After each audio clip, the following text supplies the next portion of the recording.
Bobby Humphrey, and the fullback is Tony Page. Clayton Duper, the receivers. Play action on first down, and Marino, receiver. Duper never looked back until it sailed over his head. So 2nd and 10 for Miami, facing a defense ranked dead last in the NFL, 28th in the league. Gann, Gardner, and Green on the line. Tippins and Solomon, the two Jessies inside. Tuggle is the other one, and the secondary, former Dolphin Tim McKyer. Bruce Pickens starts ahead of Sanders since Dion did not practice this week. And Louis Riddick gets his first NFL start at strong safety. He'll be facing the likes of Keith Jackson today. Tony Martin, Keith Jackson in, and so is Bobby Humphrey. And here is Humphrey on the handoff. Good move to pick up about 7. Wrestled down by Jeff Donaldson. And let's get the update out of New York. And we return you to Greg Gumbel. All right, Jim, at Kansas City, those ground-oriented Chiefs have come out throwing 5 straight passes. The 5th, a 43-yarder. Dave Craig to J.J. Burden for the touchdown. And it's 7-0, the Chiefs over the unbeaten Philadelphia Eagles, Jim. And they thought going into that game that everyone would be pounding that one out. The famed Philadelphia defense against the Kansas City rushing attack. So they come out firing and get a quick 6. 3rd and 4. Here comes the blitz. Pickens is picked off. And on the rebound, Duper has it for the first. It bounced right off the fingertips of Clayton. And Duper for 8 yards and a first down.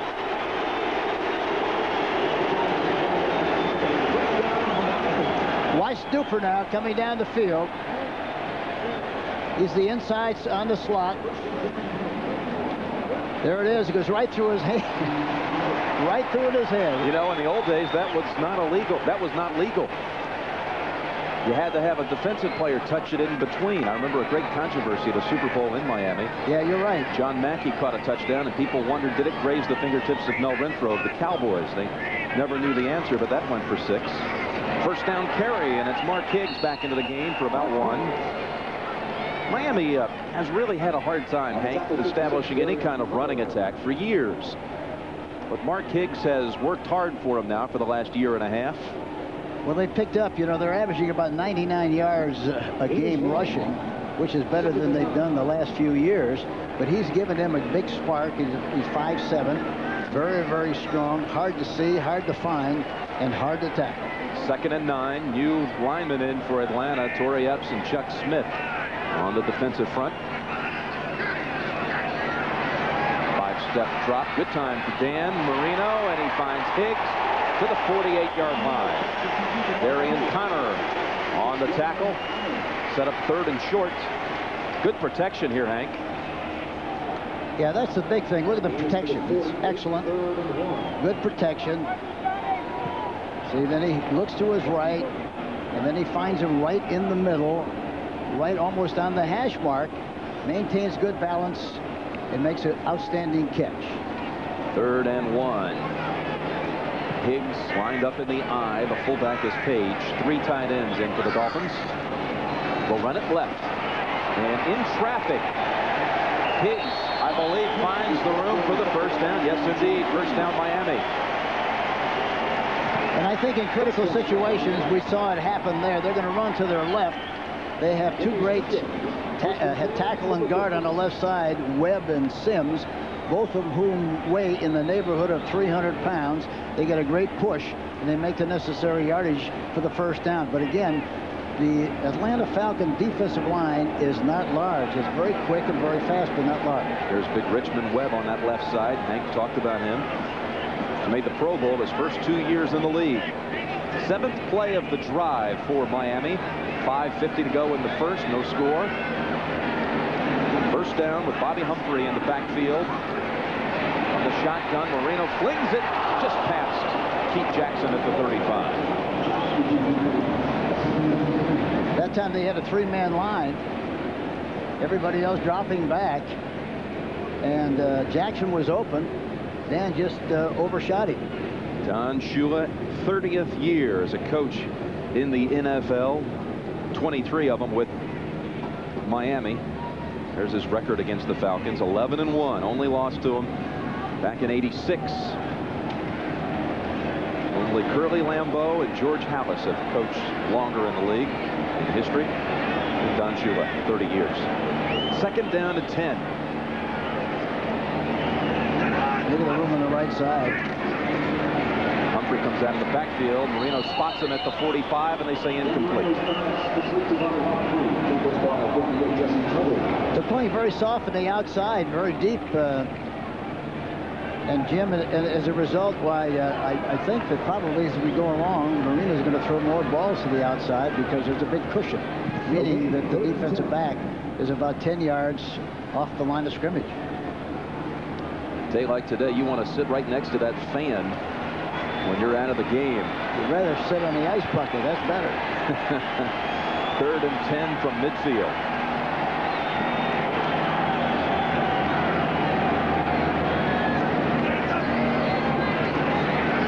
There they come, but Marino gets rid of it in time for the first down at the 40.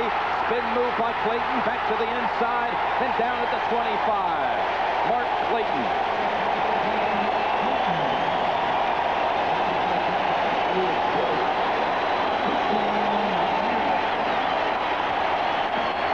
"25 yards on this one." Yeah, he's the inside receiver. Mark Clayton, number 83,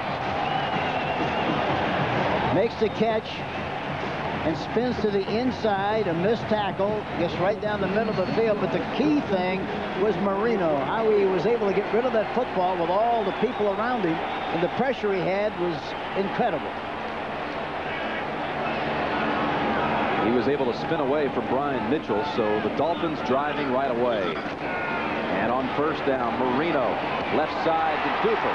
He breaks away from a tackler, Jesse Tuggle, and is tackled at the 14. It's another Miami first down. And Marino said yesterday they're going to be patient. They know they're going to play a lot of zone probably. Here's a replay of what we have just seen. Epps, number 74, is trying to get a rush up the middle. And he still had plenty of time to throw the ball. And look at the catch. And a good running after the reception. Mark Duper.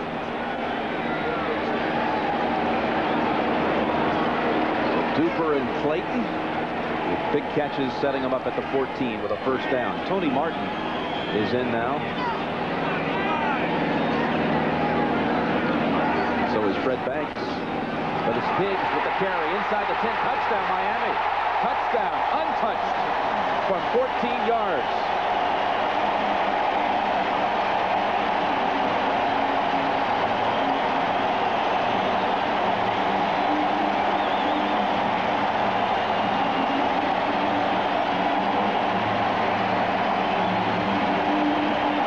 Is the longest rushing play of the season for the Dolphins.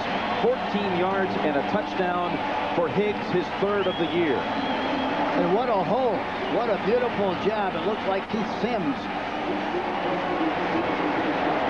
pulled on the play and got a great block, number 69. It was a counter play, hit the fullback up the middle to slow down the pursuit. Stoyanovich out of the Mitchell hold, and it's 7-0 Miami.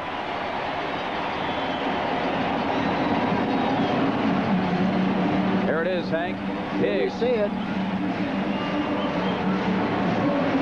Beautiful, beautiful hole. Tony Page hitting. Take one. 10:30 a.m. guaranteed overnight air delivery. Well, that helmet belonged to Mark Clayton, who had a big 25-yard catch and run to help set up Mark Higgs from 14 yards out for the touchdown. 11-play drive covering 75 yards. 3:53 to go in the first quarter. 7-0 Dolphins. They made it look easy, didn't they? Especially Higgs' run. That darting move that he made right off the line of scrimmage. Great blocking, and he was never even touched. Let's see if Sanders will run it out. Oh, he mishandles it. And Jones says, nope, let's take it at the 20, Dion. Harold Edmonds had a good block on this touchdown run by Higgs. Watch the left side of your screen here. Watch the tight end on the outside. Look at the block he makes inside. Page is going through the hole. Look, you can run a big Winnebago through that hole as big as it was. Goes into the end zone for the touchdown.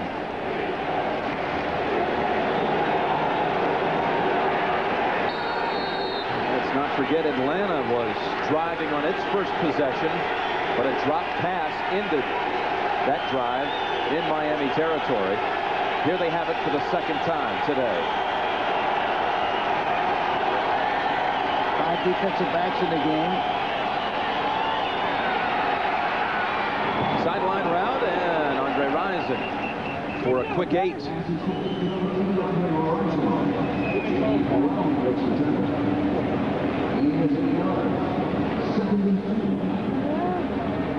Miller was talking about how much more effective they have been offensively, the Falcons, since Andre Rison got back to full speed. He signed late, just prior to the opener, and really was not effective. I'm talking about Rison for the first 2 or 3 games of the year. Well, then he played a different position, too. He played on the outside for a little bit. Normally, he used to play in the slot on the left side. Now he's playing left outside. It was outside at first because Haynes was out.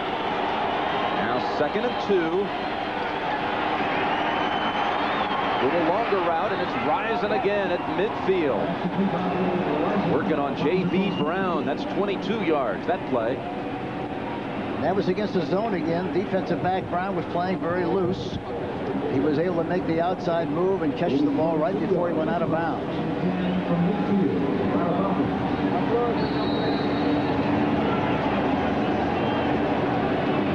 Rison does not have fantastic speed, but he's got fantastic quickness and also hands.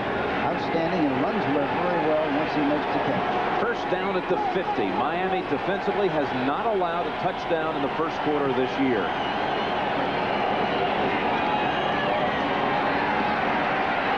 Miller really airing it out for Haynes.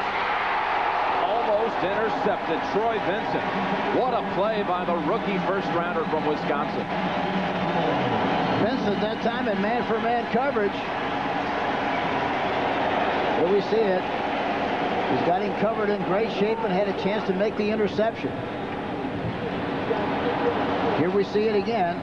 Looking, he leaps high for the ball, and it looked like the ball was deflected a little bit and knocked out of his hands as he was trying to bring it down by Haynes.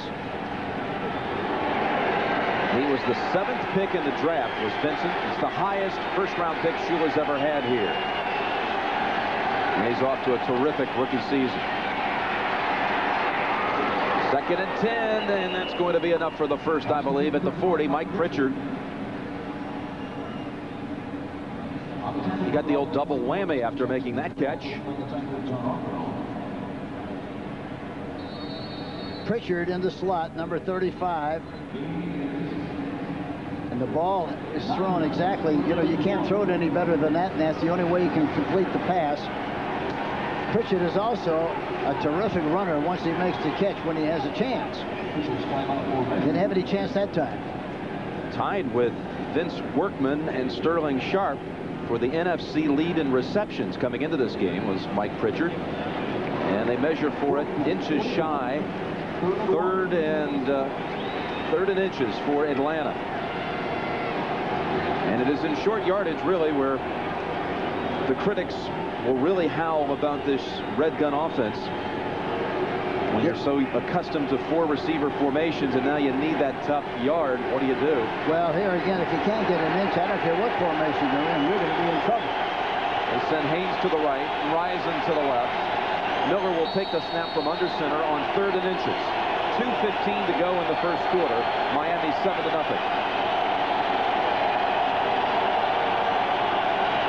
The back is Jones. He gets the carry and easily gets the first down to the 38.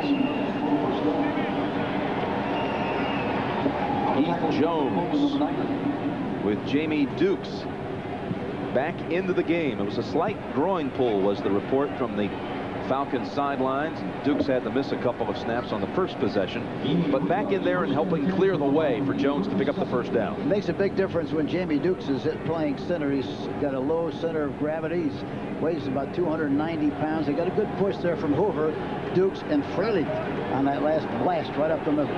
7-year center from Florida State. He was in guard for Bobby Bowden. Look at all the room on the left side. Throw the ball. Look at that. Look at that left side, how open it is. Let's see if Miller spots it. He's looking that way on first down. And Drew Hill to the 33. That's the place to throw the ball. The defensive back was very deep, and so you had a lot of room in front of him. And they take advantage of it and make yardage on the play. Drew Hill turned 36 this past Monday. He says this will be his last year. He'll retire after 13 seasons. And he's moving up on the all-time list of receivers and catches.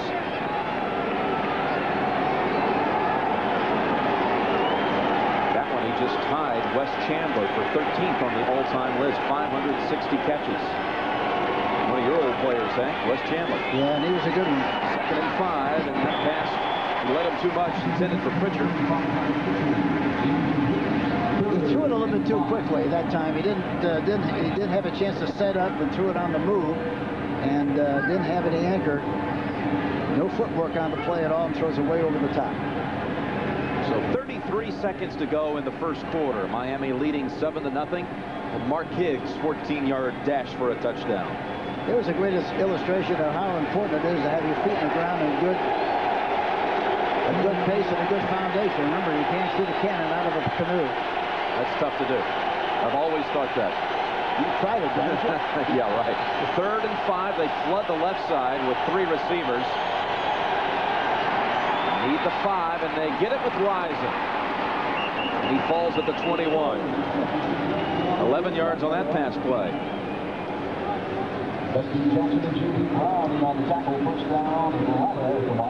Risen on the outside. The defensive back turns to the inside and comes back for the ball, makes the catch, and picks up the necessary yardage for the first down. He's a good catcher and an excellent runner along with him. Miller steals a few extra seconds on the sideline. They will head to the second quarter in position to tie up Miami. 7-0 Dolphins.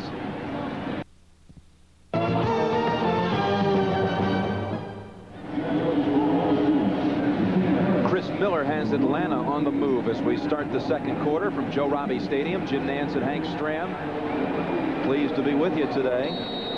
Dolphins leading 7-0, but Atlanta has it 1st and 10 from the Miami 20. Mark Higgs scored the game's touchdown on a 14-yard run, and the Dolphins now have outscored their opponents 44-3 in the first quarter, so they're off to another good start. First down carry. Jones looking for any kind of hole, and he won't get it. Only 2 yards. Clean bile. And Brian Cox, and I saw the rookie also Marco Coleman in on that play.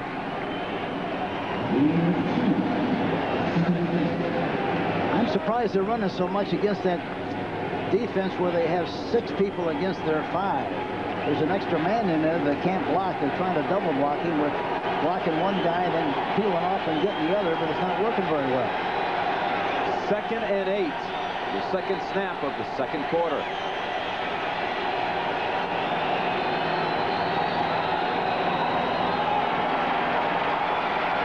Pritchard at the 10. Darts toward the end zone. Touchdown, Atlanta. What a move by Pritchard. 18-yard touchdown to Mike Pritchard. His 3rd score of the season. 6 defensive backs, a 3 deep zone, and again, I mentioned this earlier, he is a fantastic runner once he makes the reception. He's got a good feel for the open area, good vision, good balance. He's the inside receiver, number 35. Breaks a little bit to the outside and then cuts back to the inside and knows where he has to go, exactly where he has to go. Goes right in there for the touchdown. Now it's 7-6. So just watching it here with the naked eye, I thought he would be tackled right at about the 10. Brian Cox was rather dazed and just moved right past him in a hurry. So 7-7 as Norm Johnson adds the extra point. We expected an aerial showdown, and we're on our way. To the 1957 automobile show, where you'll see the finest. The ball so well, but in conjunction with that, they run the ball so well, and Pritchard is the very best. There were 5 guys around him, and he got through there in the end zone for the touchdown. It was remarkable. 80-yard drive to tie the game at 7. Here's Mike Williams for Miami. Oh, They tackle him back at the 15. And Hank, let's illustrate for the people now how many guys had a shot at Mike Pritchard. The left part of your screen now. Watch this. Now there's the ball. There's a reception. Look at 3 guys there. Yeah, 3 guys there. Here's 2 more guys. He runs right over one of them and goes right into the end zone. So there's 5 participants in there that was involved in trying to make the play and didn't get the job done, and he goes in there for the touchdown. I'll have a doubt he has to be upset about that. That's why we saw him scratching his head a little while ago.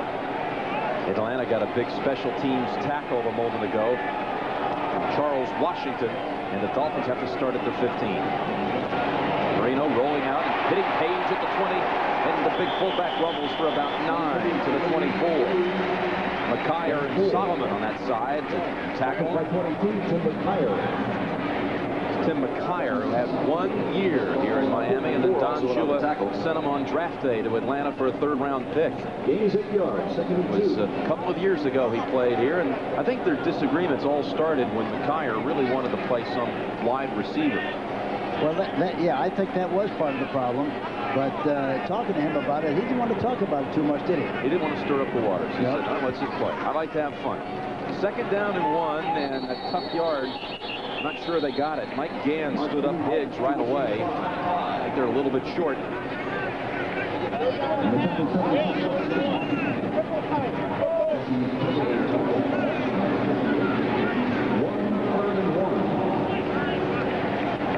And it'll be 3rd down, 3rd and inches for Miami. They bring in Keith Jackson. He had a nice visit with him today, Hank, on the NFL Today. Yeah, he's a delightful guy. You know, he really is. He loves to play the game, and he's very happy about being here. He was in a very good mood. 3 tight ends. That's Beatty in motion, and they'll throw for it. And they get it. Mark Higgs off the Marino pass. Miami 1st down. 12:30 to go in the 2nd quarter. Atlanta and Miami tied 7-7. Play action pass. Not much of a fake whatsoever. Higgs goes right into the flat area and just goes deep enough. Riddick is right there to make the play, but not until after he makes the 1st down. Mark Higgs, only his 3rd catch of the year. Dolphins' leading rusher a year ago when he had over 900 yards. 1st and 10. Good time for Marino. He fires it long at the 30, and Sanders will be called for pass interference. Deion Sanders defending on Duper, and they'll flag Deion for that one.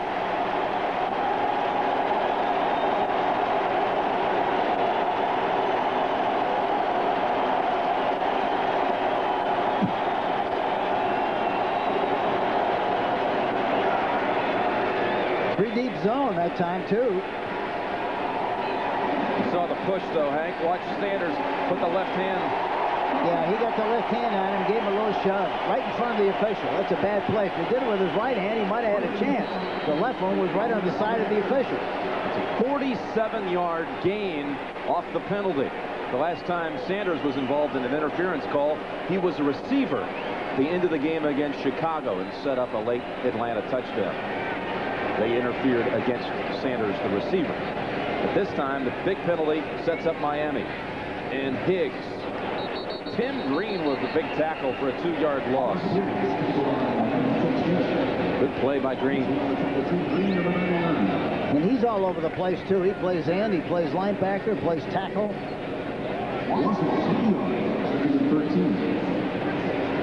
And a nosebleed for Tim Green, I believe. He'll be replaced on this play. They bring in Chuck Smith, rookie 2nd-rounder from Tennessee. Can't believe Tennessee lost yesterday to Arkansas, Hank. What a shocker that was. Well, that was a big surprise. 2nd and 13.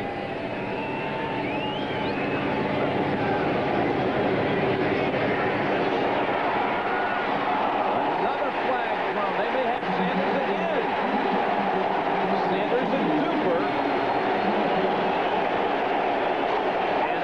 Push-off. But was it Duper this time? 6 defensive backs, man-for-man coverage.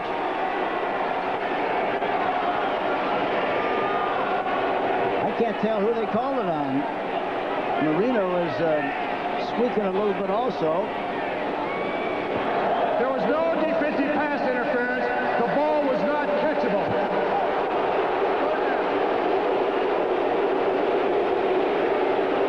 Watch the outside receiver.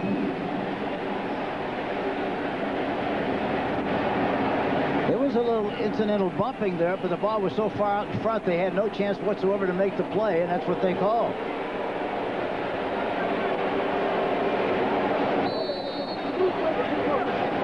It's interesting talking to the Falcons yesterday. Most of them really were out of the mix as to whether Dion would even be here for this game.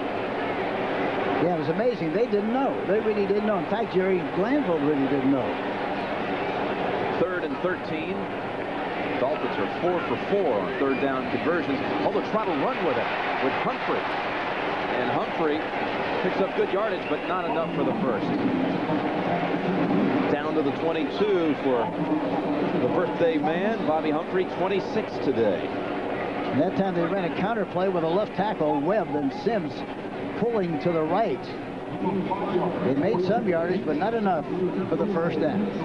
Pete Stoyanovich, who is off to a stellar start of the year. He's 13 of 14 in field goals.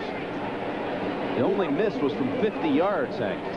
Talk about a thunderfoot. Boy, he can boom them. But he's had this start, oddly enough, 13 of 14, 3 of the last 4 years.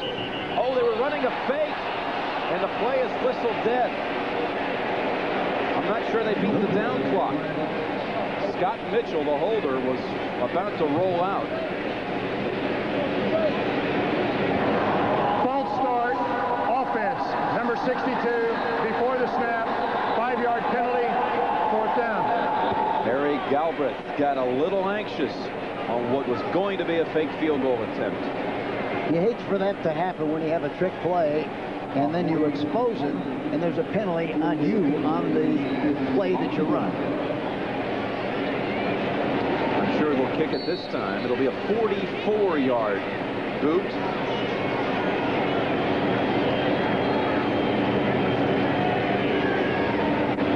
Stoyanovich, not only 13 out of 14, made 10 straight. And another flag. Before the snap, 5-yard penalty, still 4th down.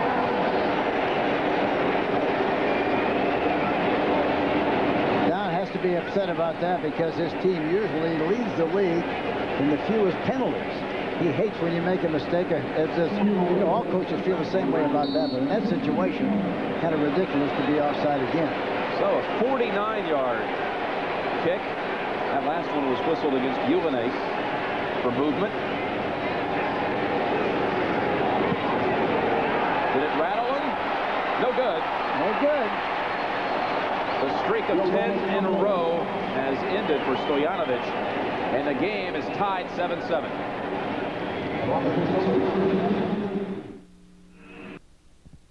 Marino has never defeated the New York Giants, the Detroit Lions, and the Atlanta Falcons. But he's only played once against Atlanta. That was the game back in '86.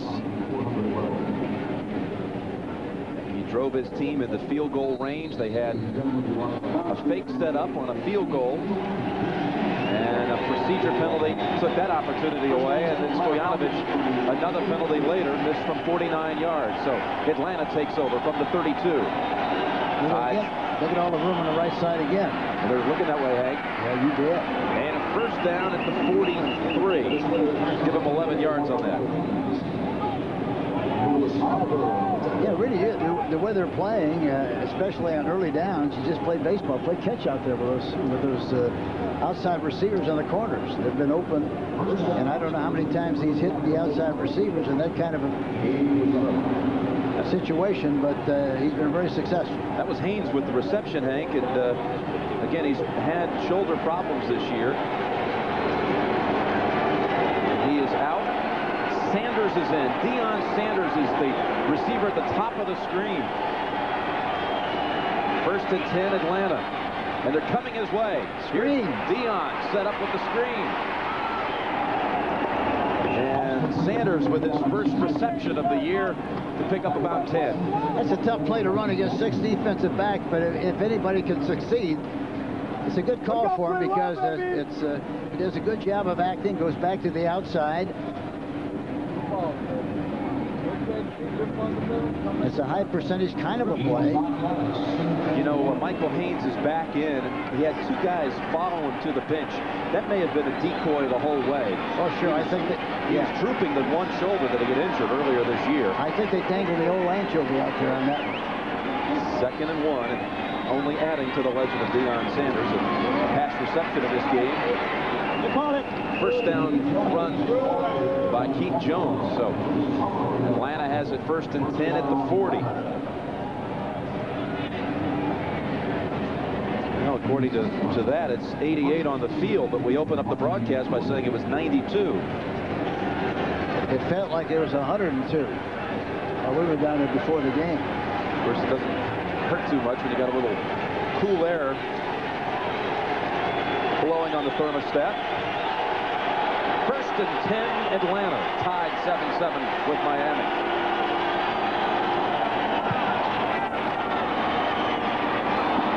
Pritchard for no gain. Dusty Jackson was never faked out on that one. Hank, coming up after football, we've got game 3 of the American League Championship Series. The Jays and the A's. Game 4 as Toronto won yesterday 7-5. So 2 games to 1 for Toronto, and then later tonight Atlanta tries to close out Pittsburgh. It's game 5 with the Braves leading 3 games to 1, 8:30 right here on CBS. And Sanders will be back for that one. They'll make the 1,200-mile journey after this game. Look at all the room on the left side now. Look at this. 2nd and 9. Good scrambling by Miller. And forced out by Oliver. That time he was looking to throw against 6 defensive backs, and they played man-for-man coverage on that last play.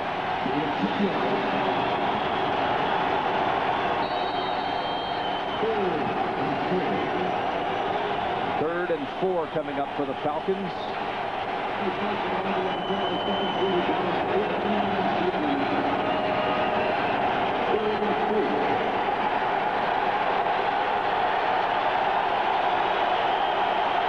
Haynes to the right. He has one-on-one coverage with Vincent at the top. 3 receivers to the left.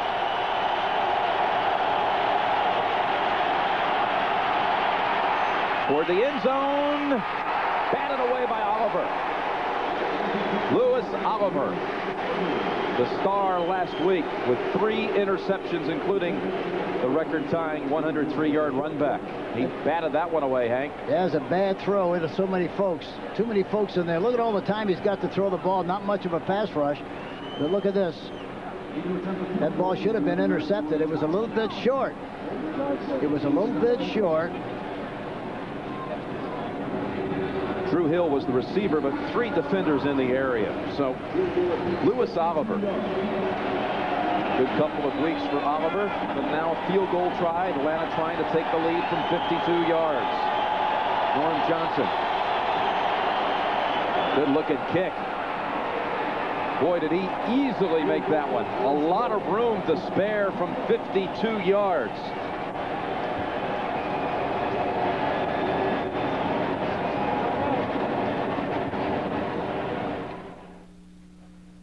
Just because you got 2.3 kids. Just because you got a house, a lawn, and a mortgage. Drive. Miller is 11 out of 15. Most passes of the short variety, including the touchdown pass to Mike Pritchard. Norm Johnson has just given Atlanta the lead from 52 yards out. He is 6 out of 7 now on the season in field goal attempts. You know, the great thing about his kicking, he gets the flaps up in a hurry. Hard to block. And a boomer on the kickoff, too. Aaron Craver will down it. Aaron Craver, you see there, was the 3rd-round pick that Miami got from Atlanta for Tim McKyer. They took that number 3 and drafted Craver. bring it out to the 20 for the Dolphins with 6:12 to go in the second quarter. Craver is a backup running back behind Higgs and Humphrey.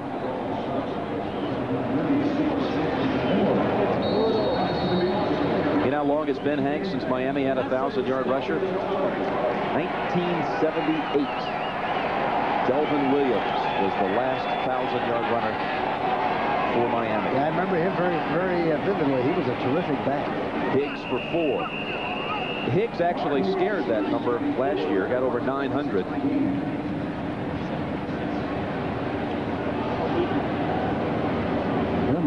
Miami on offense 4th.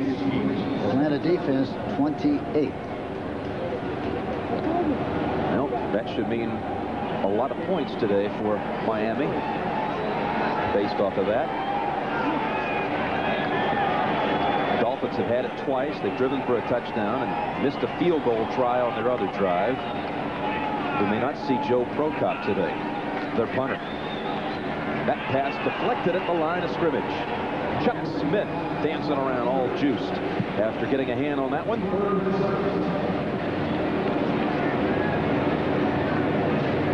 Smith, number 90.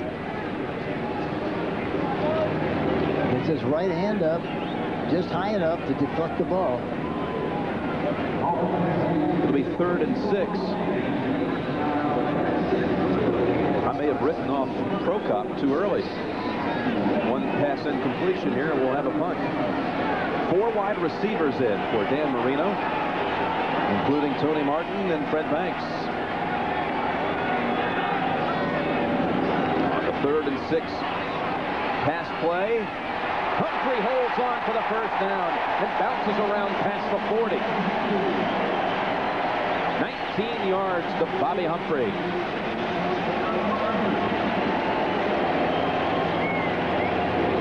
Everybody on the line of scrimmage in a bump and run situation on the outside. Everybody faded. Look at all the time. Steps up into the pocket. Ball thrown just perfectly. And he makes the necessary yardage for the first down. Boy, that's a fantastic catch. And a great throw by Marino, the way the coverage was. Very good coverage. Higgs is back in. Humphrey playing on passing downs. Keith Jackson also in the game. And here's the pass play to Jackson down to the Atlanta 38. Keith Jackson, his 5th catch as a Dolphin.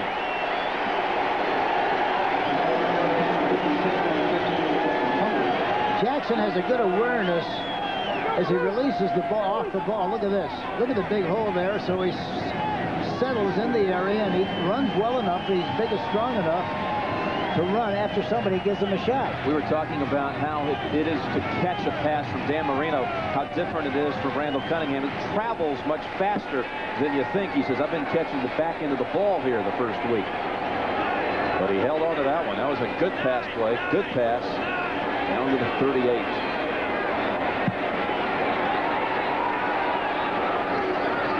Play action. Incomplete, intended for Duper. Talking about Jackson, though, comparing Randall Cunningham, he described it as a whipping motion. You can see it when Randall's coming to you, but Dan flings it so quickly, you just have no idea how much velocity is on it. It's very deceiving. When he throws the ball, it looks like it's coming out of a pitching machine. All of a sudden, zip, there it is, you see, and Cunningham has a long delivery, and as a result, you have a longer chance, more time to watch it approach you as you try to catch it. It's really something. His 2 teams, the Eagles and the Dolphins, are the only 2 unbeatens left in the NFL. It'll be something we saw them down the line in the Super Bowl this season. 2nd down and 10. Short to Page. He fumbled on the back end of it, and I believe the Falcons scooped it up. Corey Epps came back to get the recovery, number 74. So the reception to Page, the ball was stripped loose, and that's what Jerry Glanville said we have to have. Yeah, he said that yesterday. He said we've got to get 3 balls that they look like they're going to catch. We got to knock it loose and recover the fumble, and that's the way we're going to beat this football team tomorrow afternoon. There's one. That's exactly what he said. We need 3 of those. Jesse Solomon knocked it loose this time. Joe Robbie Stadium, Atlanta leading Miami 10-7. And the Falcons have the football after a turnover. First down from their own 30. And a running play with Jones near about 4. Jarvis Williams on the tackle. Corey Epps made the recovery, but it was Solomon who stripped it free. And Jerry Glanville said there are 2 things we need to do to win this game. 1, we need to strip the ball 3 times. You heard Hank allude to that. And that's number 1 already. And we also have told our players a batted ball is as good as a sack. And we need a lot of those. They had one on the last drive also with Chuck Smith knocked one down. Look at the outside receiver on the left side here if they're going to throw the ball. 2nd and 6, Hank. Good time, and Miller wants to go long with it. Hill has it out of bounds. That's a bad percentage play. You got 1-on-1 on the left side. You want to make the first down. You're throwing in the traffic down the field. You got sideline to help the defensive back. Can't understand that call.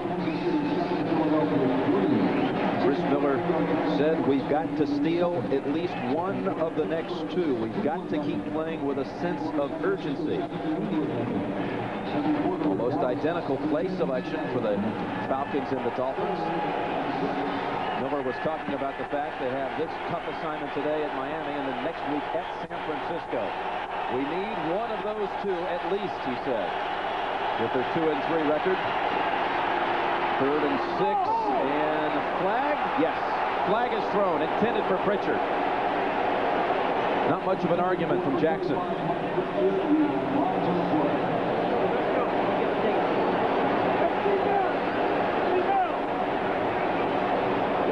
See, that time they had 6 defensive backs, man-for-man coverage on the play.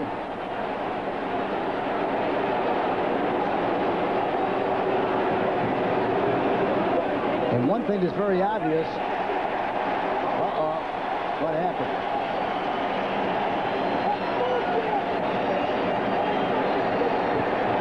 Says he grabbed him by the shoulder, Jerry says, and pulled him down.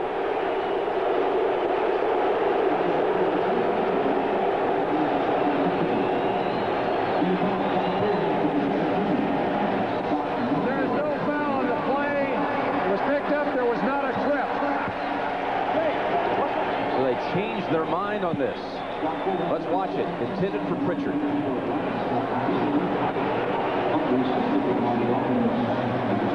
Yeah, I think what they said there was a trip. Not an intentional one, but I think they got tangled up a little bit, and I think that's an innocent play. First time today that either team has had 3 downs and out. Scott Forhaig, only 17 yards on his first punt. And you're looking at Scott Miller, the return man. 2:41 to go in the first half. 10-7 Atlanta. Good boot that will boost the average after the poor first kick. And Miller fights his way back to the 20. Did you see the great coverage by the Atlanta Falcons on that kick? It was fantastic. 52-yard punt, 6-yard run back.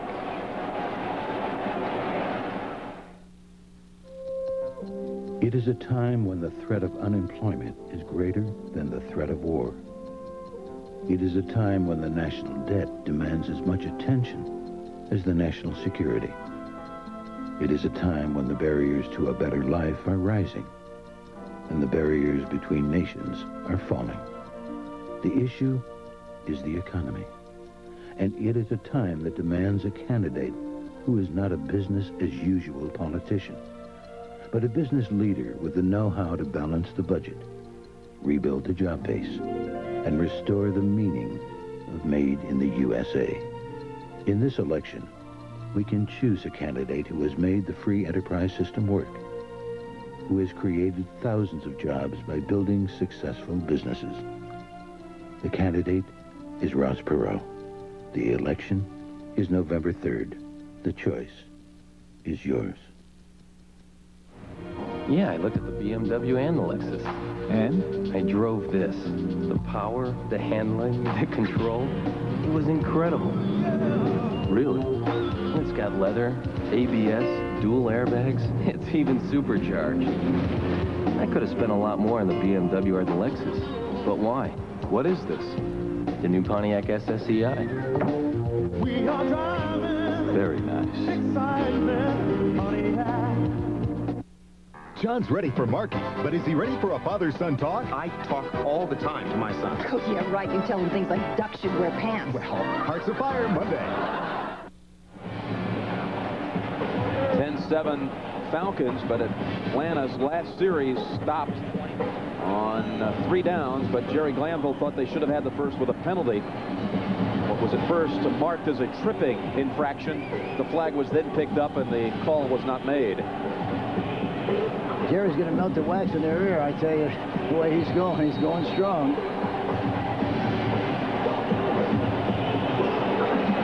Fresh off a music video appearance on Monday. In a video you'll be seeing Queen of Memphis from the Confederate Railroad. We take that on Monday. Here's Bobby Humphrey. First down carry for a gain of 11 to the 31.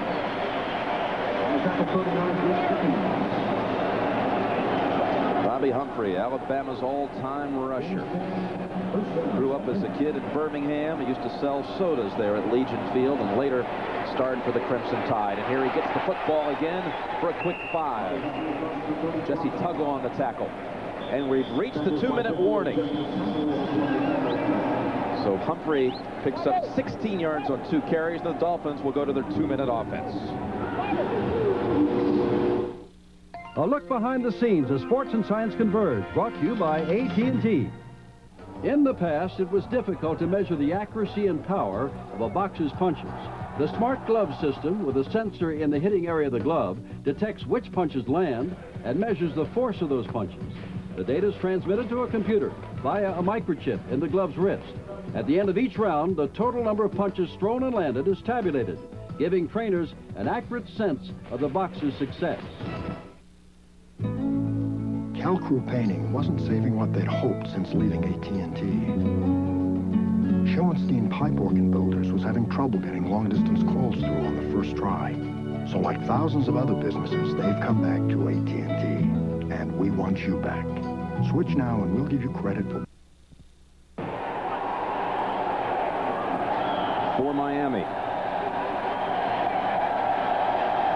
On a warm day in South Florida. Temperature a little over 90 degrees. And high humidity as well.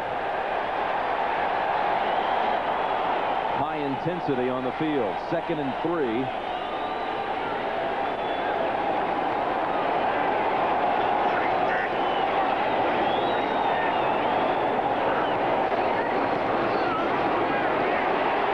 Play out to the 46, Tony Martin. A gain of 8 and another first down for Miami. Did you ever see anybody predetermine where he's going to throw the ball and get it there so quickly as Dan Marino? Well, he made an audible that looked like at the line of scrimmage, and he had it marked right on. First down with 1:30 to go in the half. Again, he's on target. Clayton spinning away and near the first down yardage at the 45 of Atlanta. Clayton broke away from Bruce Pickens. And the Miami Dolphins have called timeout with 1:21 to go in the second quarter. Trying to take the lead before the intermission. But the Miami Dolphins are driving before the half. Dolphins trying to go 5-0 on the season. They've only, well, I shouldn't say only, but they've done that twice before, and that was 72 and 84. Both years they started 5-0. They went on to the Super Bowl.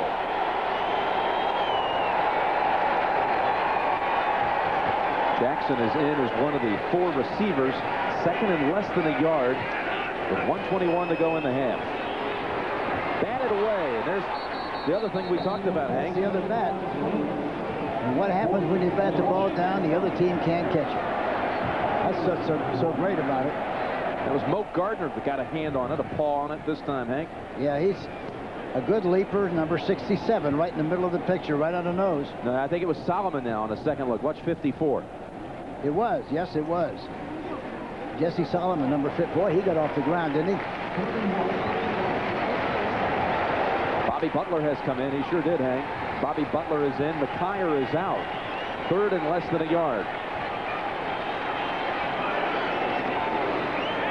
Higgs gets that yard rather easily, too. Down to the 41, and a timeout call by Miami. The Dolphins have 1 remaining. 1:13 to go in the second quarter. And they'll have it first down from the 41. By the way, coming up on the NFL Today halftime report, Greg Terry and special guest Bo Jackson will have all the scores and highlights from today's NFL action. Plus a preview of Game 4 of the American League Championship Series. Again, the Jays lead the A's 2-1. They've won the last 2 games. Critical one today for Oakland. Game 4 from the coast.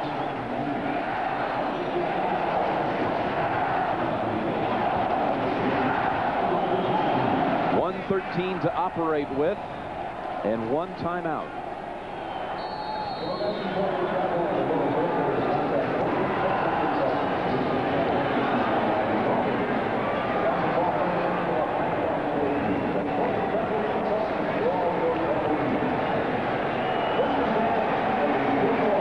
Miami sends out 4 receivers, 2 to the right, 2 to the left.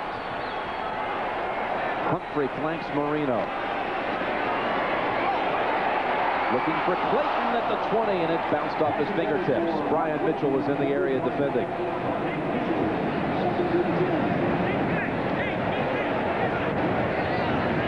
Watch this again. Look, he's got plenty of time to throw the ball. Gets a good anticipation, and the ball really is the only place you could throw it. He should have really caught that. Most of the time, he'll make that kind of a catch. It looked like he short-armed it a little bit. 8th play of the drive coming. Chiefs still lead Philadelphia 7-3 on the touchdown pass to Burton. 2nd and 10. Scores and highlights coming up at the half. 1:07 to go in the second quarter. What time for Marino? All day. Now he looks for Clayton again, and incomplete at the 15. Broken up by Lewis Riddick. That time he has 7 defensive backs in a game. He didn't have a place to throw the ball. Could you believe the time, though, Hank?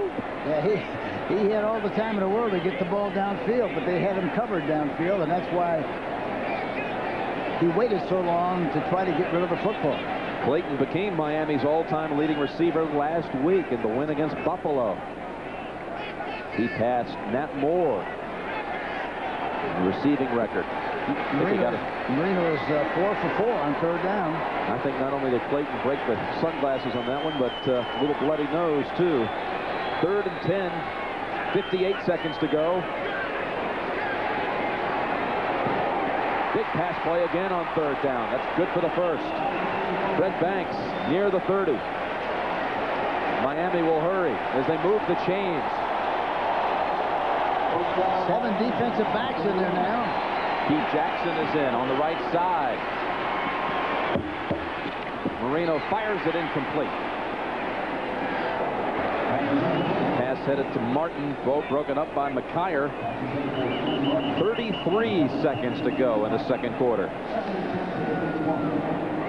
Well, they played 2 deep zone that time. 2 deep, I should say, with man-for-man coverage up front. 10-7 Atlanta.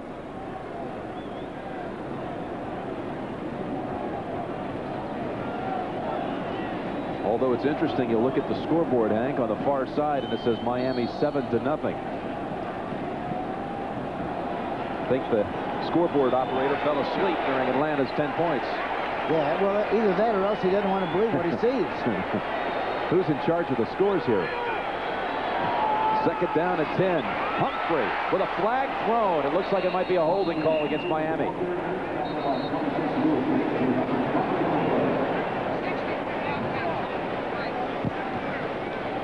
It is indeed. 28 seconds to go in the quarter.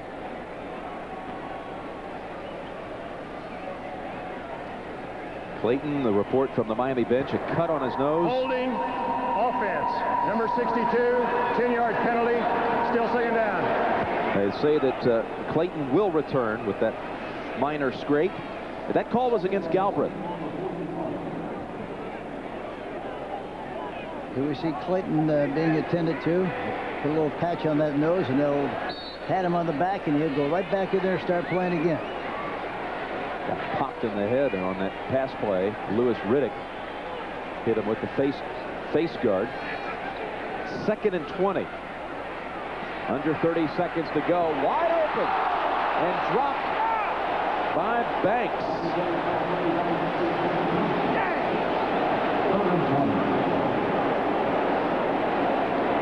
He was thinking about the move he was going to make after the catch. Yeah, there again, they're hitting. It was a zone defense, and they hit it right between the linebackers and the defensive backs.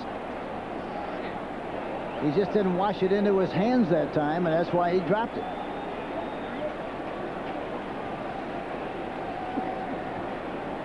So it is 3rd down for the Dolphins. 3rd and 20. I'm not sure. Well, they probably would try a long-range field goal if they fail here. Only 23 seconds to go in the half. Marino throws. Donaldson should have picked that one off.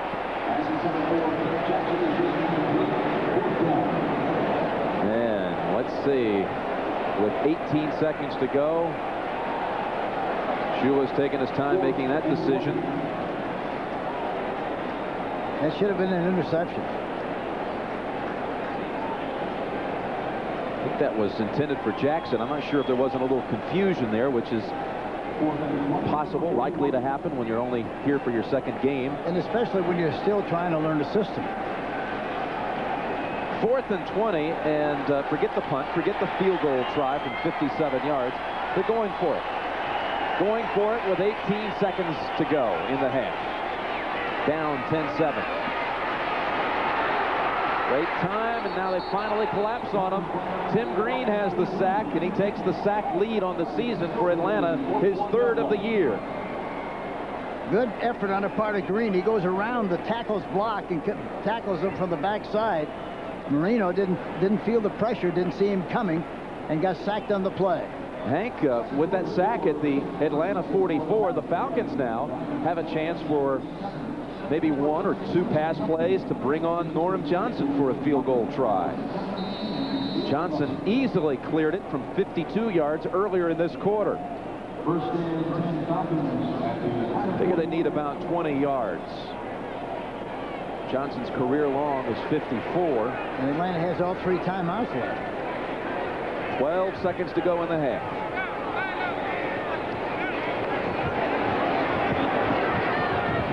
Jones catches the low pass, tackled at the 44. 4 seconds to go and a timeout call. Hey, we could bring Johnson out here for the 2nd longest field goal in NFL history. I think it would be 61 yards at this point. 60 is the 2nd longest to Dempsey's 63, the record. We talked to Johnson. You know, he's been kicking outside on grass since he came to the Atlanta Falcons. Then they moved inside. And before that game against New Orleans, he said, you know, I've been kicking so good on grass, I hope I don't have a problem on synthetic turf. And by golly, he missed a field goal that made the difference in that game, remember? Yeah, it hit the upright. Well, they're not going to go with Johnson, it appears. They might give it the old Hail Mary play. Well, I tell you, one guy who's in that huddle, that offensive huddle for Atlanta, is number 21. Yes, sir. Deion Sanders.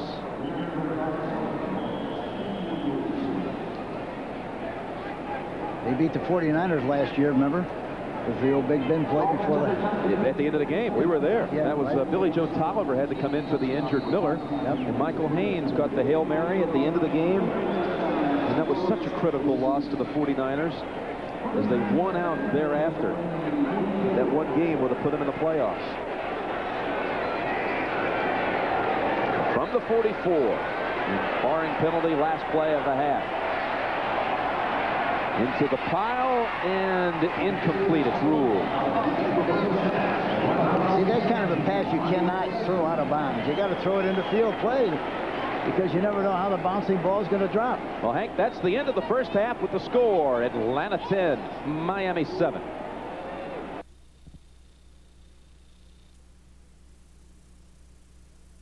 And they got to run the ball more than they did. They started running and did a good job of it.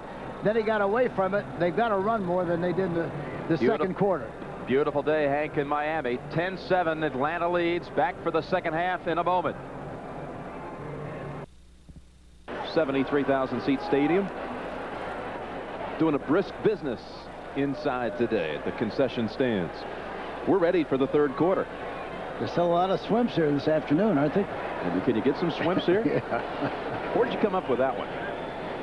My pal Jimmy Moran in New Orleans. Oh, I tell you, folks. He calls them swimps. Traveling with Hank Stram, you need to have your own little pocket dictionary. He has his own lexicon. Now, how do I spell swimps when I want to look that one up? Just with a W, that's all. Oh, I see. Aaron Craver and Mike Williams are the two back deep for Miami. I have a feeling, Hank, we're in store for a big shootout in this second half. I still think that the Dolphins have to run the ball more. They started off running, and then they got away from it. Williams fumbled it and then made good yardage out to the 26, but flags in two different areas. One back at the 15 and one thrown at the 35.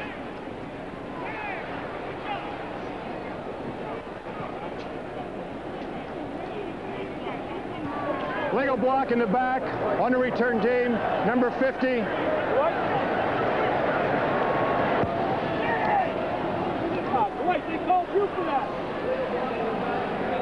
That'll really back up the Dolphins. They'll begin the third quarter from their own 8-yard line.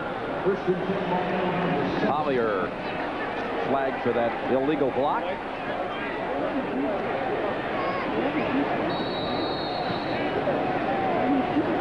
Marino in the first half was 12 for 24, 138 yards, and he was sacked once. Marino under center, I formation for the Dolphins. Play action from the goal line. He rifles it, almost intercepted by Sanders. Amazing thing about Marino is he's hit 8 different receivers in the first half. Look at all the time he's got to throw the ball again.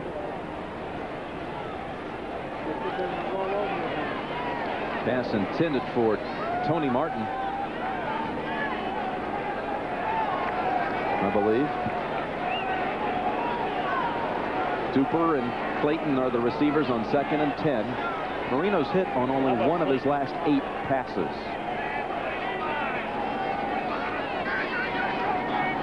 Higgs off right tackle, bouncing around to the 13. It'll be 3rd and 5. Tuggle with the hit.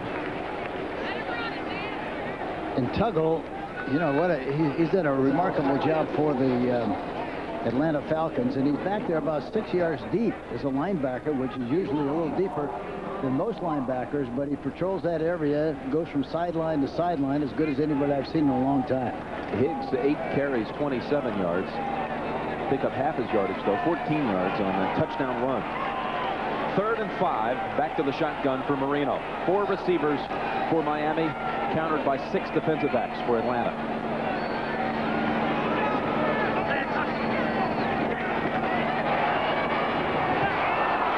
Intended for Banks at the 20. And Joe Prokop will punt for the first time today.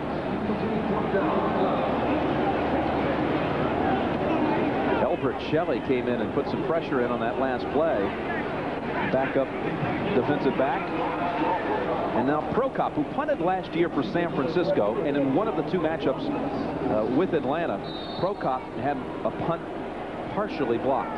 Yeah, it's a question now whether you want to rush him or whether you want to get a return. It's better to get a return because you got Sanders back there, and you eliminate the possibility of roughing the kicker. Dion runs right for the sideline. 30-yard punt is all, and Atlanta is set up at the Miami 43.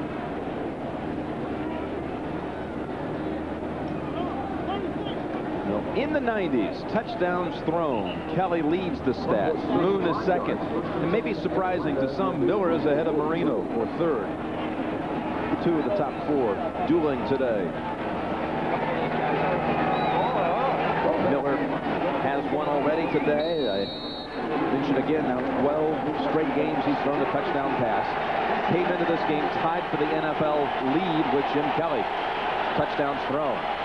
Now the crowd coming back to life after their goodies at halftime. Best starting field position for Atlanta. Miller all day, it seems, rising inside the 30. And Brown tackles him at the 25. Notice one thing about both teams when they're throwing the football, the pass rush is not very good at all. Both quarterbacks have had a lot of time to throw the football.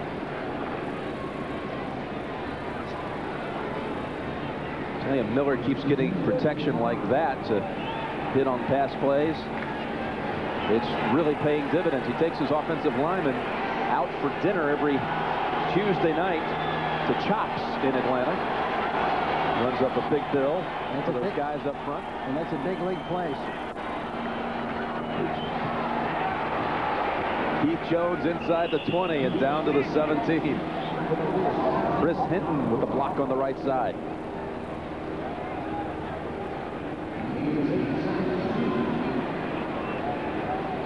Jones 9 carries for 41 yards. Hank, today we're not seeing him mix it up at running back.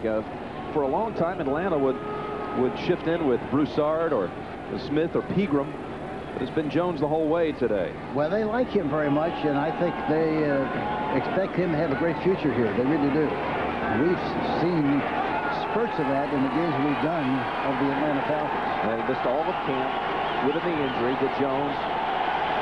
Landville said last week he ran hard, he ran over people, he ran heavy. He gave our running game a lift. He's staying with him today. Here's the pass play. Hill at the goal line, and that's going to be interference against Miami.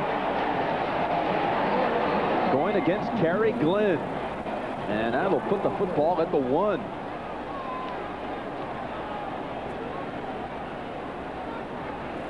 Five defensive backs the last time, man-for-man coverage.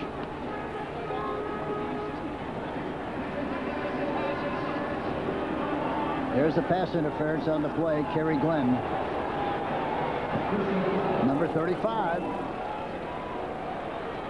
Spotted at the 1. 12 minutes to go, third quarter. Atlanta trying to add to its 10-7 lead. Haynes to the right, rising to the left. Jones the single back. They like to run the option down here sometimes, too, if there's only one guy outside the offensive tackle. Fumble! Atlanta fumble! And Miami has it. Confusion on the exchange, on the handoff. Miller trying to get it over to Jones. And Griggs with the recovery. Wow.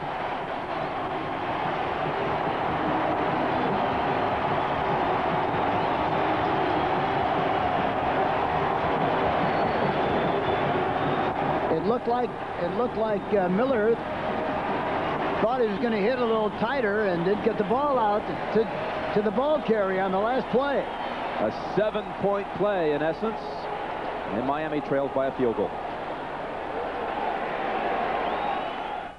When you compare Bravada's Smart Track to Explorer's 4 2-yard line after the fumble recovery.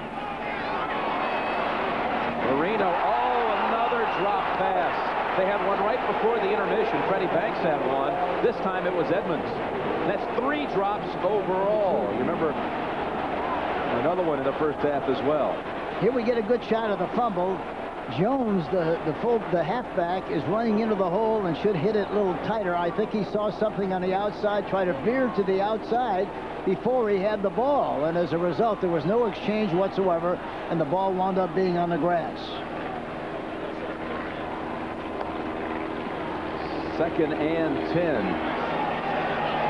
Farrell Edmonds, 2-time Pro Bowler, on that drop that would have given Miami room out to the 20. But they'll come out flinging again. And it's Page wrestling his way near the first.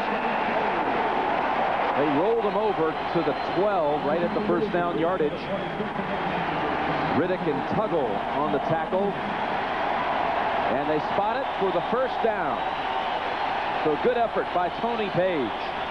And great confidence in the passing game by the Miami Dolphins. Marino, he doesn't care where he is on the field. He's down in the end zone throwing strikes. And he got it out of there for the first down.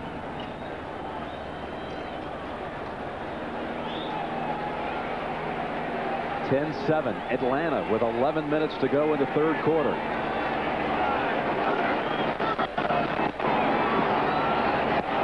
Oh, Cooper looked around at the last second. The Pyre was defending. It's unusual to see so many drop balls by the Miami Dolphins. Look at this. It was thrown, it was thrown a little bit on the wrong side. He was going to his left. The ball hit the right shoulder, it looked like, and fell incomplete. The two undefeated teams in the NFL trailing at the moment. Philadelphia down 11 to Kansas City in the third. 14-3, and here Miami trails 10-7. Second and 10. Keith Jackson in a slot to the left.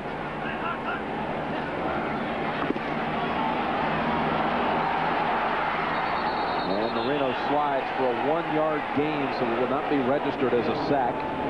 Tim Green helped force them out of the pocket. As fast as Marino throws the ball, you have to rush and put pressure on him in the middle area. He's not disturbed by the outside rush. He doesn't see it. And by the time you get there, the ball's gone. But if you get inside pressure and try to flush him out of the pocket, you got a chance.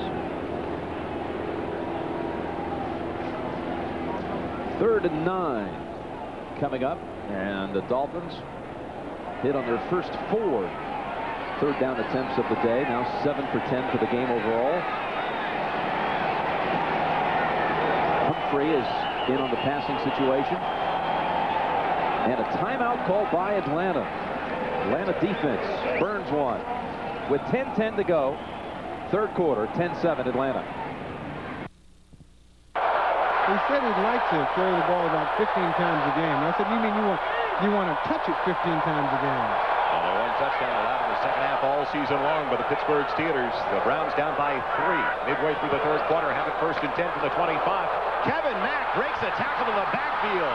Do you believe it? And gets 4. 9 for Miami.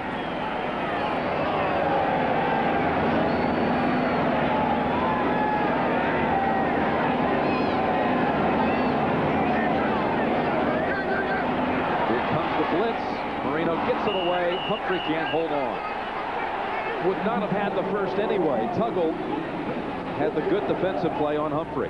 See, that's the thing we talked about just a moment ago. If you flush him out of the pocket, you have a distinct advantage because Dan is a fantastic pocket passer, but you have to get him out of that rhythm and out of that drop and flush him out of there with as much as you possibly can. Crocott to punt to Dion. Keep in mind, the longest return of the season, punt return for Atlanta, is only 4 yards. And they won't get a chance on this one. Fair catch call. Sanders has it at his own 49. 38 yards on that punt. Again, excellent starting position for Atlanta on this series. They fumbled at the 1 just moments ago. Coming up after football, we've got Toronto and Oakland. Game 4. And the Jays up 2 games to 1 after that 7-5 victory yesterday. Morris and Welch are the pitchers. And then later tonight, Atlanta and Pittsburgh. Can the Braves close it out and head on to the series, World Series? Atlanta and Pittsburgh, 8:30 tonight.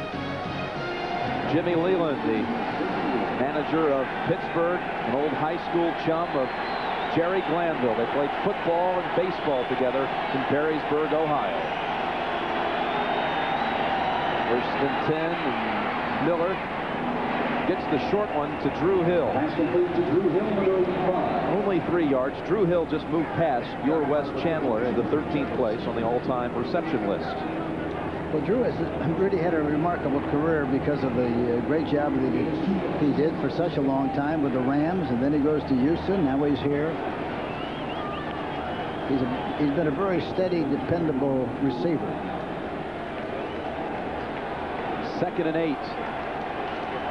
And we hear now that Kansas City has scored on a bomb and leads 21-3 over Philadelphia. 74-yard touchdown pass. Miller firing. Haynes at the 40. And that's a first down for Atlanta inside of the 40.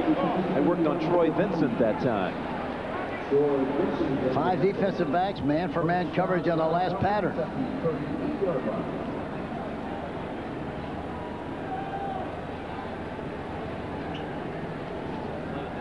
This is a Miami defense that a year ago ranked 25th in the National Football League. But they had 2 picks, 2 of the first 12 picks in the NFL draft. And those 2 rookies are in there now. Troy Vincent, you've seen him, number 23. They've also brought in now Bruce Alexander. And the other first rounder was Marco Coleman. They've helped shore up Miami's D in the first 4. Miller on first down, the rising. Steps out near the 30.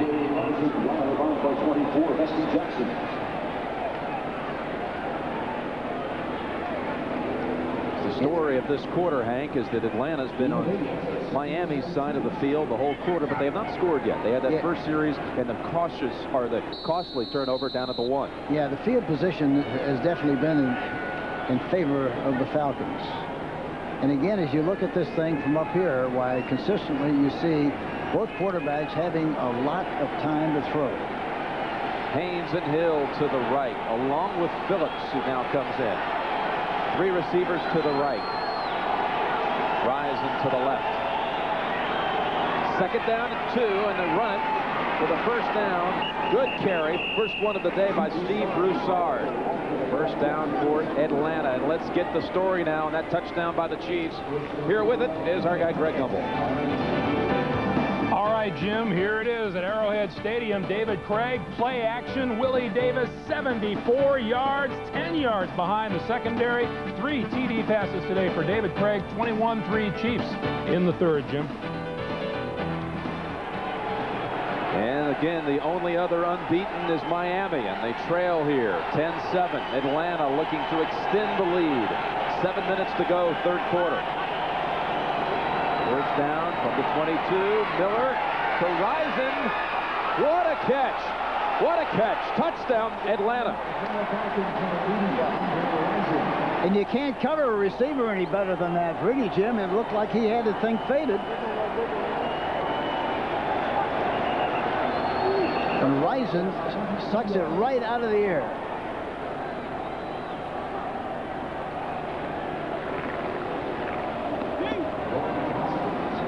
Risen with his 6th touchdown in the last 3 games. Yeah, he's the outside receiver. Look at him. He goes in and back out to the corner. Boy, that's an amazing catch. Great concentration. And J.B. Brown was covering on the play. Now with 7 catches today for 101 yards and the touchdown. It's the 11th time in his career he's gone over 100 yards in receptions. That was a remarkable catch and a brilliant move to get the 2nd foot down in the corner of the end zone. Extra point is added by Norm Johnson, so a 10-point lead for the visiting Falcons, who are looking for their first road win of the year. They're 0-2 coming in. My last business trip was up nowhere.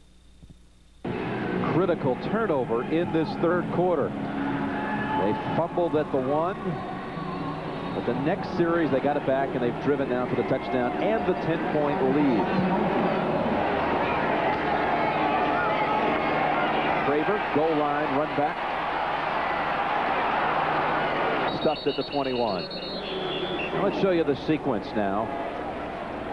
The touchdown pass, Miller to Risen in the corner, and watch, he juggled it for just a moment, Hank, and is the 2nd foot down in time. That's the thing you can't tell very well, but it looks like, we'll see it here. Look at this. 1,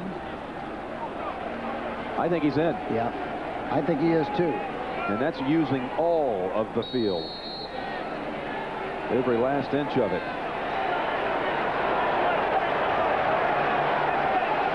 6:50 remaining third quarter. Miami trails 17-7. Mark Higg bouncing off the tackle and out to the 31.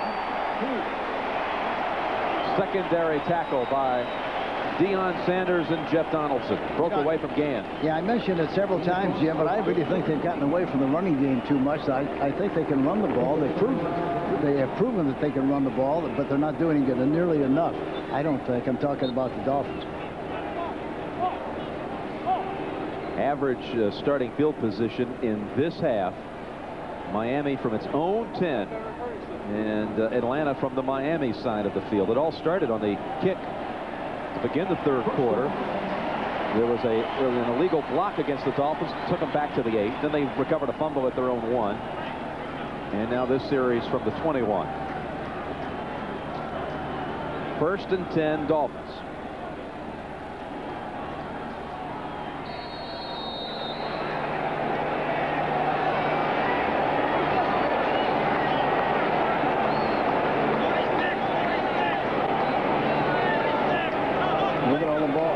Players over all those black shirts right on the line of scrimmage. Marino overthrows Clayton, who looks around and wants a flag thrown.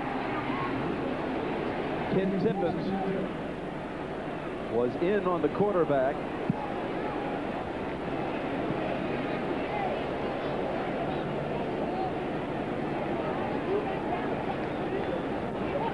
The way Marino engineers team from behind in the fourth quarter. You almost just feel it when you're at a Marino game, kind of like what Elway's been doing. 20 times Marino's brought his team from behind in the fourth quarter to win. So far, a sluggish start to the second half. On the draw, Humphrey runs into the back of the line, and it'll be third and about 7. Look at the gang tackling. Gang tackling consistently by the Atlanta Falcons. They're not nearly as big, but they're very quick and they're very fast. Great anticipation.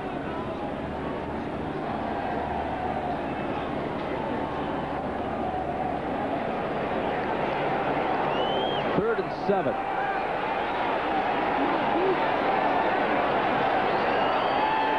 Back to the shotgun set.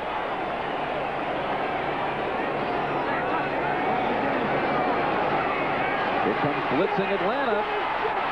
Marino buys time. Ball is caught. There's a fumble.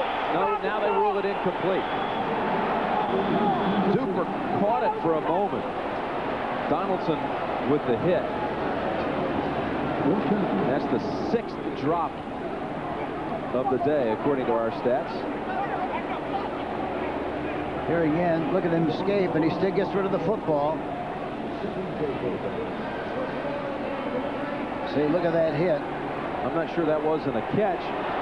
And a fumble. It's hard to tell whether he had possession or not, but it looked like he might have, and if he did have, that was a fumble. But I'm not even sure if he didn't catch it and his knees were down also. It's moot because it's ruled an incompletion. Sanders, fair catch back at the 21. 45 yards that time by Pro Cop. His third punt of the third quarter. We didn't see him in the first half. Atlanta by 10. Team in this building. In fact, they've won 9 straight at home overall against the NFC. The last one to come in here and win was Atlanta back in '86, but that was when the Dolphins played at the Orange Bowl. Jim Nantz and Hank Stram with 5 minutes to go, third quarter, and Atlanta in front, 17-7. Steve Broussard seeing action in the second half. He's the solo back.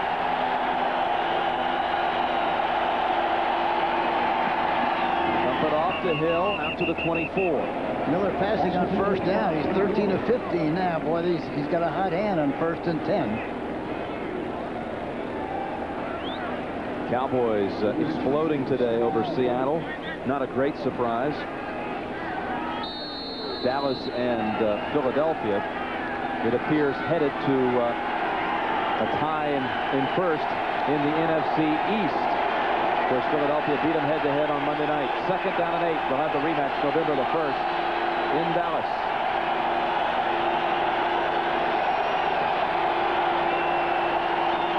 Broussard takes outside, tries to cut back inside.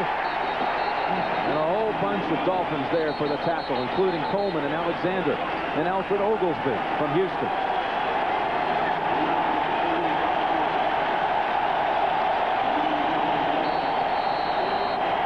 Trying to stir it up here at home and get this crowd back into the game.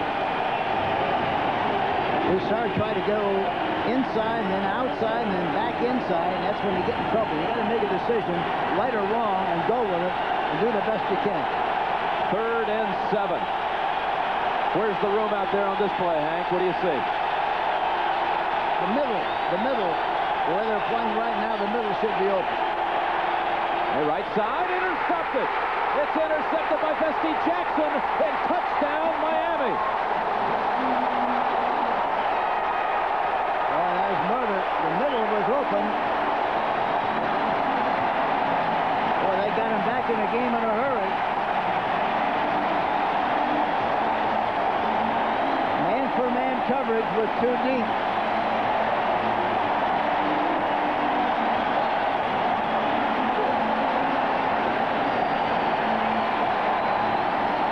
Hank, I was at a game last week where the very same thing turned the whole game around. Todd Scott of Minnesota intercepting Jim Harbaugh when the Vikings were taken for dead, and that turned it all around. This one by Jackson may do the same. Vesti Jackson, 30-yard return, and Stoyanovich makes it a 3-point game. 17-14 Atlanta on the interception run back by Vesti Jackson. Mark and Myers. All right, here we go. We got Pritchard being covered 1-for-1 by Jackson. And he's got some help behind him, so he can afford to be aggressive. The ball is thrown, trying to throw it outside, so a little bit inside, but the anticipation of Jackson is just perfect. And that goes all the way down to the sideline for the touchdown. That's the 2nd straight week Miami has run back an interception for a touchdown. Lewis Oliver, 103-yard run back last week of a Jim Kelly pass. For Vesti Jackson, his 2nd career touchdown. He ran one back, an interception that is, for the Chicago Bears in 1990. 4 minutes to go in the 3rd quarter. Now 17-14 Atlanta.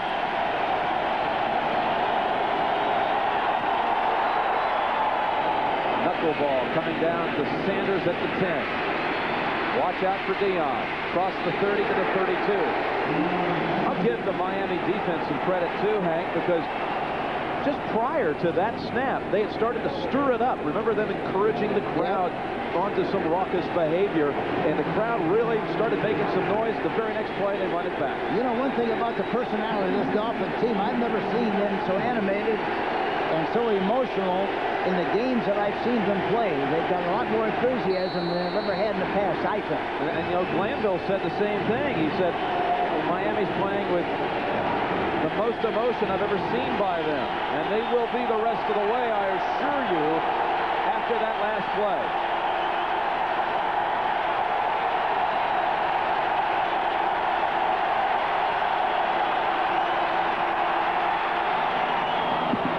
Drew Hill out to the 34.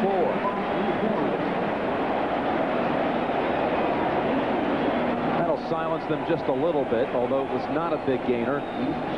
Hill just moved past Harold Carmichael and Fred Biletnikoff now on the yardage list all time by receivers. Moving in on the top 10. Playing with 6 defensive back and 2 deep.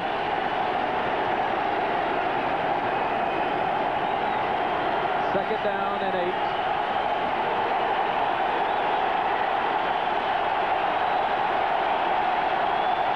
The room on that right side, but they're going to wind up being a double zone. The corner is going to come up, it looks like. Keith Jones weaves his way to the 38 where he's hit by David Briggs. It'll be third down for Atlanta.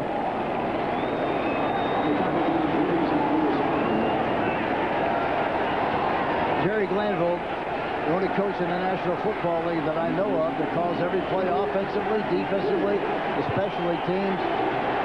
He doesn't get the credit that he deserves as a football coach. He's a good one.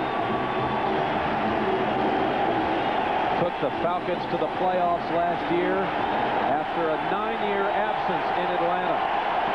3rd and 4. A timeout called by one of the slot receivers, Mike Pritchard. That leaves Atlanta with only one.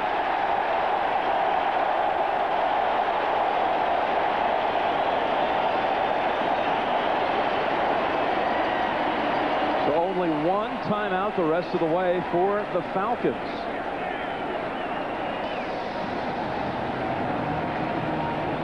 Both coaches do a good job on the sideline during the course of the game. They make changes that have to be made strategically, and that's so vitally important. Kansas City and the Falcons were tied for the NFL lead in fewest turnovers coming into this week. They each had committed only 4 coming into this week. And how about New England over San Francisco? 12-10. The Patriots, the only team winless in the league, over the 49ers at this point. 2 costly turnovers, I want to add, for Atlanta in this third quarter. A fumble at the 1, and then the run back of the interception for a touchdown by Bestie Jackson. 3rd and 4.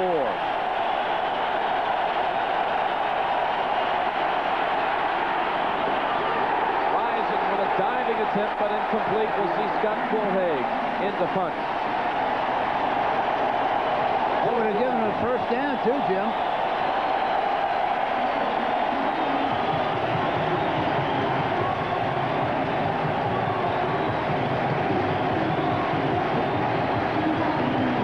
Miller's thrown 8 passes to Rising. 7 receptions. That was the first one that was incomplete. I think in the first game Rising played, he got 5 balls. Then he's been averaging about 10 catches a game, or 10 balls a game. Miller waits for Fulhage. Low snap. Handled. A driving boot back to the 13. And here comes Miller. Trying the far sideline. Just across the 20. Charles Washington with another special teams tackle. 49-yard punt. Coming up next, I don't know how I lost track of one of the games in this series earlier, but Toronto and Oakland, this could be a terrific series. It's 2-1. The Jays lead the A's, and this is a critical game today at home for the Athletics, who have dropped the last 2 in this series. And they'll have to win at home facing Jack Morris, who's so tough in the playoffs. And then later tonight, Atlanta and Pittsburgh. Heard Greg Gumbel say at the start of the day, it's a triple header Sunday on CBS. Quadruple header if you throw in the presidential debate at 7. That's right. It's another contest. And that one's a best-of-3 series, Hank. Don't know who has home field. Here's Marino to Jackson, and he's about a yard shy of the first.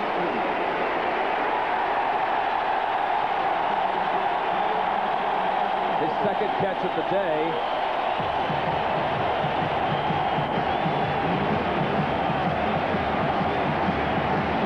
Crowd really into it now, Hank. I think they were working on their tan in the first half.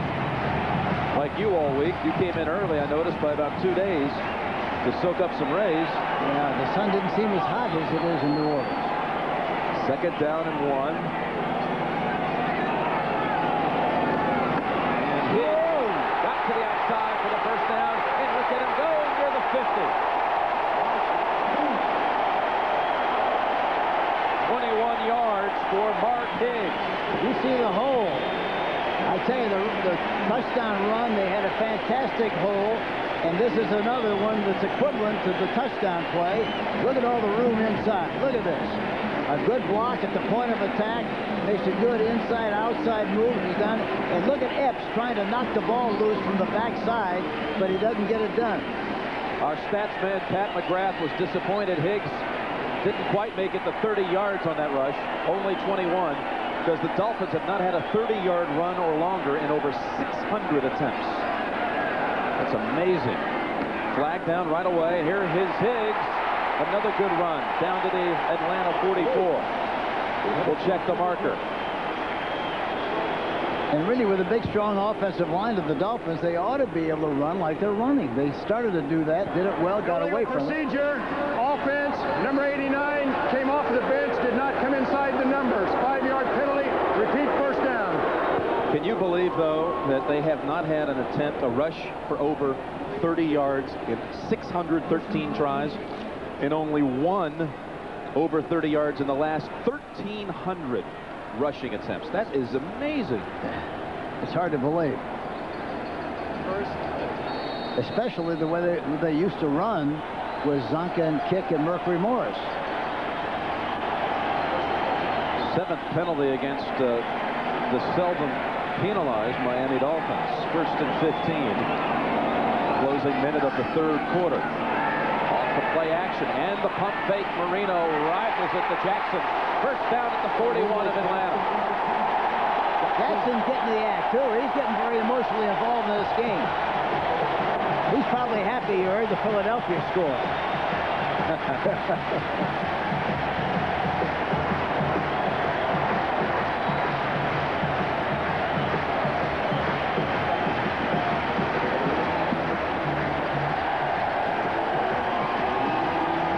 We're headed to what promises to be a great 4th quarter.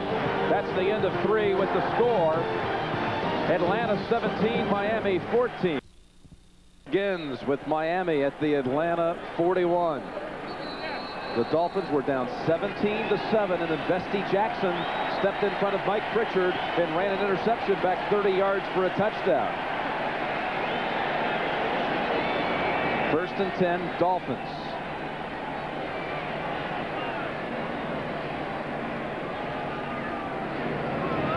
Higgs. Barnett wrestles him down. Oliver Barnett. Atlanta has not allowed a 4th quarter touchdown. Only 9 points have been scored against Atlanta in the 4th quarter this year. 3 field goals.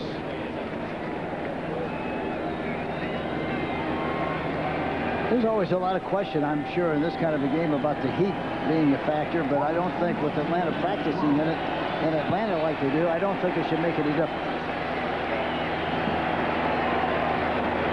2nd and 11.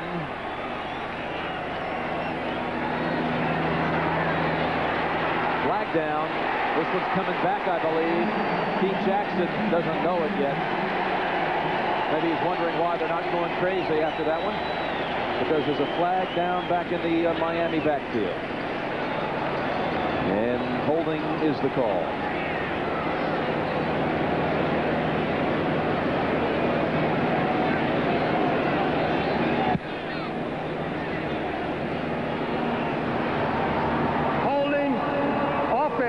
Number 69, 10-yard penalty. Repeat 2nd down. Got to find Keith Sims on that one. Watch him at left guard. Watch it. Watch the left guard right next to the center. Yeah, he gets his left arm around him and tackles him. Tackles number 99, Tim Green. Pretty good arm tackle. 8 penalties against Miami. Only 1 called against Atlanta. That was the interference call on Deion Sanders in the 2nd quarter. 2nd down and 21. Humphrey thought about the outside and dives back to the middle to the 47. That'll be 3rd and about 16, Hank. It's funny talking about the penalties here. Glanville was kidding the officials about that before the game. Remember on the field saying they never get a penalty when you play here. You got to do that, I guess. Huh? Did you ever work the officials over before the game, Hank? Not you. No, not unless I thought it meant something. Yeah, which was every game, right? I know you. I'd like to see on a golf course with a USGA official. No way you ever see that happen. 3rd and 16. And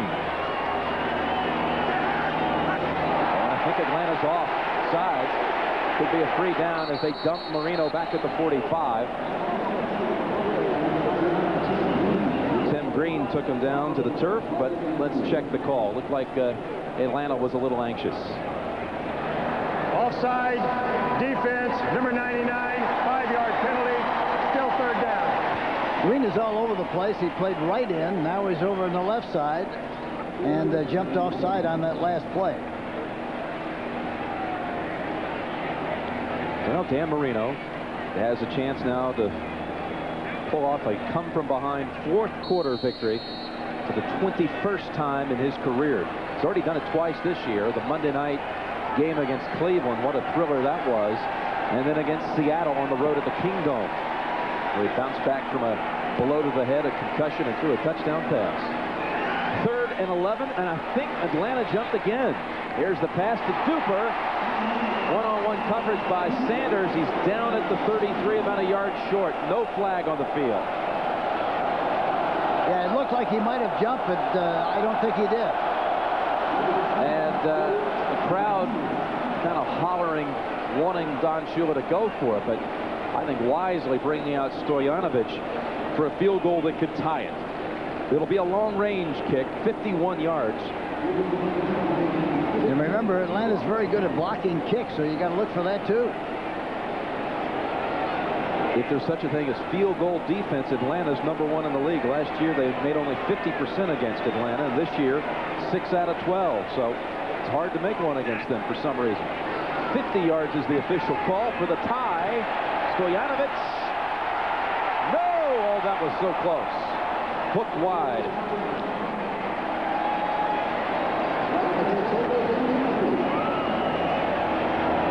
So, Glanville and the Falcons cling to that 3-point lead.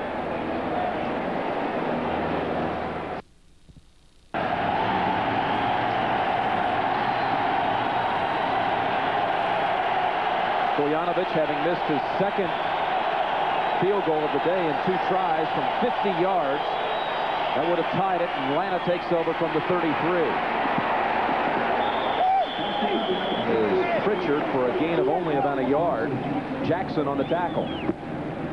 Hank, last week, this is an interesting trend. Last week, there were 5 interception returns for touchdowns. 5. And already today, we've had one in this game. Dallas has had one today by Ray Horton. Isn't that fascinating how many we're seeing this year? Well, it's easy to understand, really, because of the great variety of things people are doing defensively. Sometimes it's very hard to read. By the way, that New England lead over San Francisco is their first lead of the season. 2nd and 9, and Jackson gets to about the 40. It'll be 3rd and 3. There's Keith Jones. Keith Jones on the run.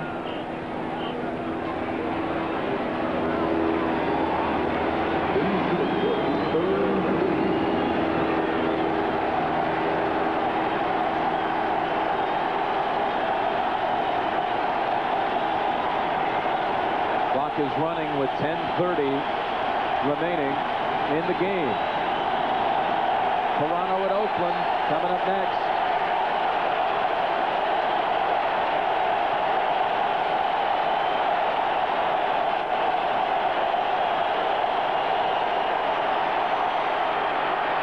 Ball was deflected.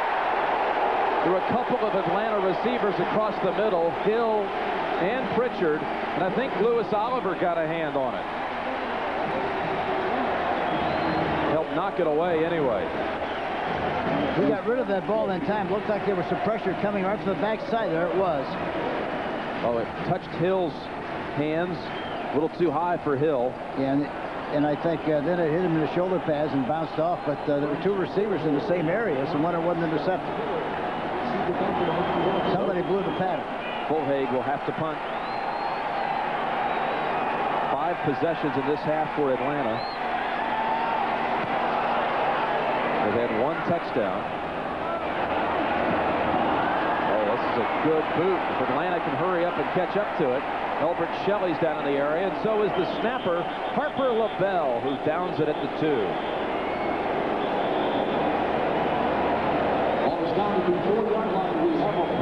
58-yard punt. Oh, a flag is down, Hank, back at the line of scrimmage. Boy, does that hurt.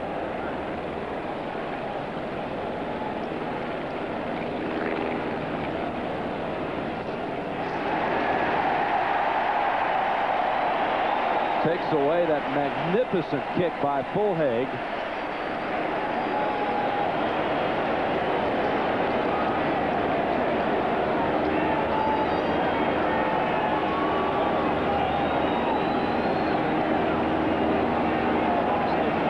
Illegal procedure. Offense, number 26, lined up incorrectly off of the neutral zone. 5-yard penalty, repeat 4th down. Is very penal for lining up incorrectly, and that'll demand a re-kick. Bobby April, the special teams coach at Atlanta, Louis Riddick was called for that. Takes away the 58-yard punt that backed Atlanta, or backed Miami to its own 2. They'll try again.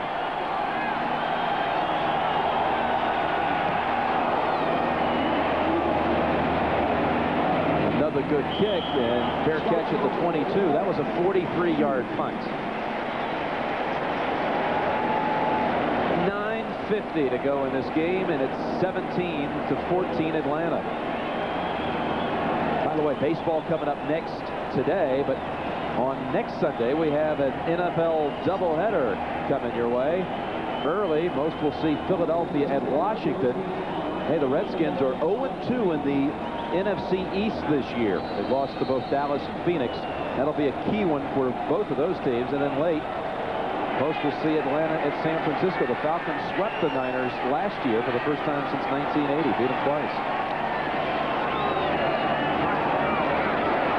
Higgs for about 2. Whole group of tacklers in on that play for Atlanta. You know, the way Atlanta pursues and reacts and responds to what they see, taking the ball inside and then running some kind of reverse, I think would be very, very effective if they get down the field a little bit, down in the area of about the 40-yard line.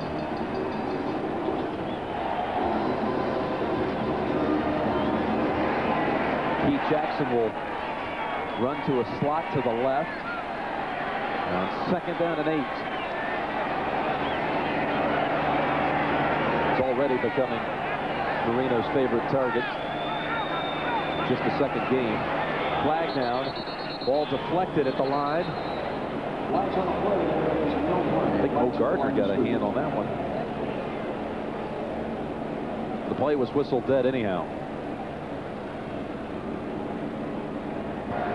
Illegal procedure, number 63, the center moving the ball before the snap. 5-yard penalty, repeat 2nd down. We'll repeat 2nd down. This Miami offense huddled with 7 players who have appeared in the Pro Bowl. That's 7 Pro Bowlers when you include Bobby Humphrey, acquired in the offseason, and Keith Jackson. He has not, Dan Marino, thrown a touchdown pass today. But still, 8:50 to go. 2nd down and 13. Heavy pressure. Oh, he got it away somehow. Humphrey fights for it. And a late flag. It may be a face mask. 14 yards to Humphrey.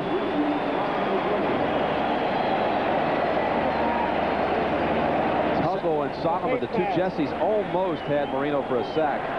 Face mask, defense, 5 yards on the end of the run. 1st down. How Marino got rid of this ball. Look at this from the backside. Look at this. And he still got rid of the ball so he could catch it. And of course, Humphrey has made some big plays. That was definitely a face mask. You can see it.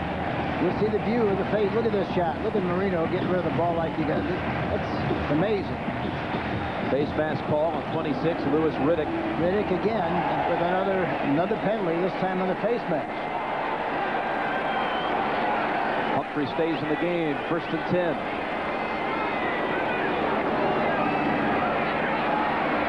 Oh, Humphrey drop pass. 7th drop ball by the Dolphins.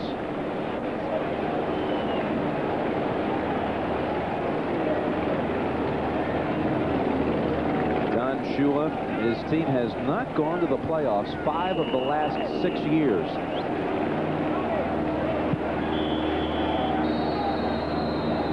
But the Miami Dolphins off to their best start since '84. When Shula took him to the Super Bowl for the 6th time in his career that he had been to a Super Bowl, I should say. He had been there with the Colts also.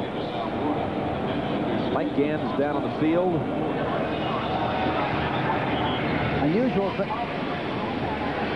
Unusual thing for the Dolphins to drop as many balls as they have. We'll be right back. Injury timeout. CBS Sports coverage of the National Football League is sponsored by the Heartbeat of America, Chevrolet, and your local Chevy dealer. Cold filtered Keystone, Keystone Light, and Keystone Dry. And by the U.S. Army. Learn how to get an edge on life. Be all you can be.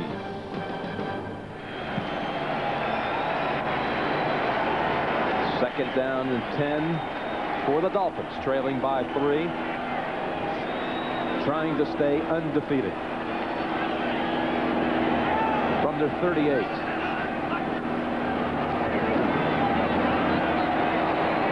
Long pass, wide open. Martin has it at the 20 and down at the 15.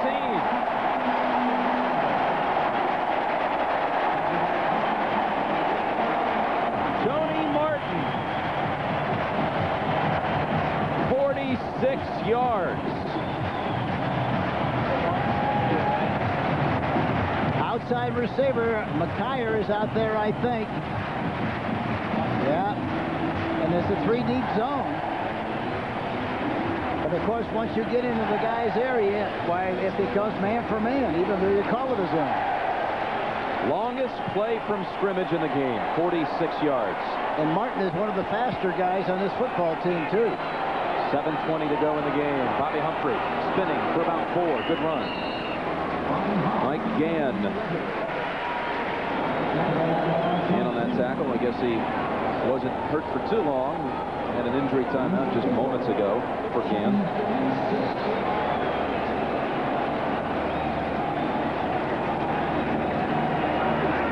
The old Notre Damer who fractured a thumb in the preseason when his thumb got caught in a quarterback's towel while making a tackle. Second down and 6. Marino in Miami charging back from 10 down.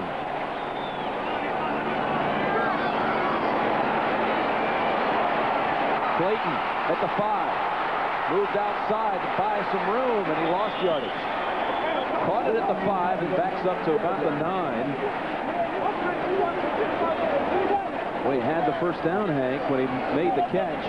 And now it'll be 3rd and about 4. Maybe a little less than that.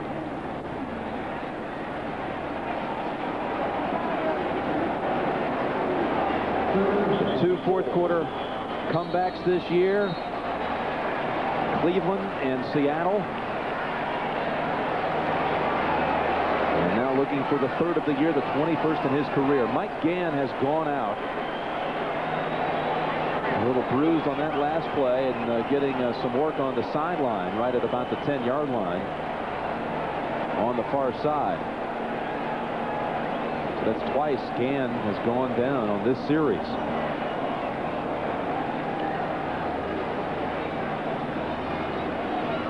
.6:29 left in the game. Toronto and Oakland. Who do you like in this game today, Hank? Toronto. Wow, that would be, if they won it, 3-1 for the Blue Jays. So 2-1 in that series right now. How about tonight, Hank? Remember, this is going back to Atlanta. Yeah, I have to pick Atlanta. Okay, there you go. Atlanta and Pittsburgh, 8:30 tonight. Hey, if Atlanta wins tonight, they will be in the World Series for the 2nd straight year.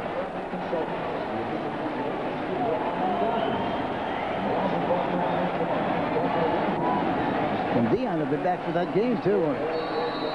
Got the jet ready to go, the charter. 24-17, boys.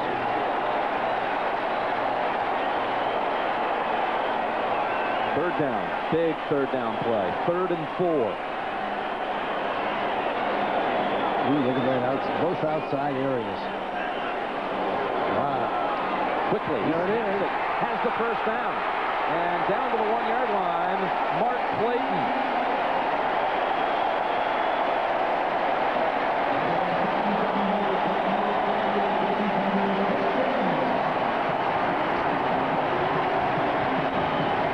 Clayton's the inside receiver here. Now watch. Starts to the outside and then come back inside with the catch. Knew exactly what he was trying to do. Look at Marino, and they make a sandwich out of him. 1st and goal from the 1. With 5:27 remaining. Dolphins looking for the lead. Out of the eye. Higgs. Oh, I think they got him by the face mask. Yes, flag is thrown. Oliver Barnett got inside the helmet, I'm afraid. That'll just move it a half-yard closer and give them 4 downs from inside of the 1.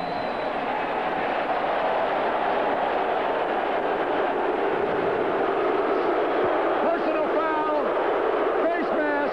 Half the distance to the goal line. Automatic first down.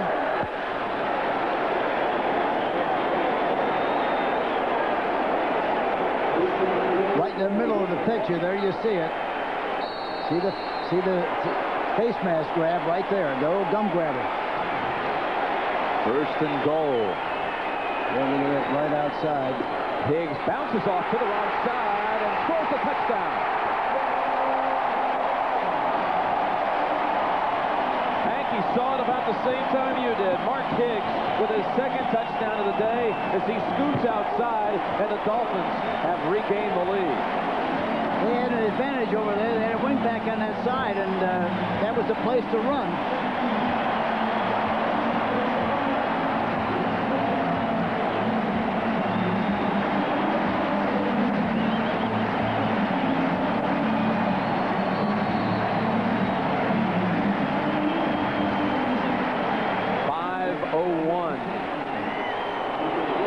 To go in the game, and at this point it's the 5:01 Blues for Atlanta as they've seen their 10-point lead dissipate, and a 4-point advantage,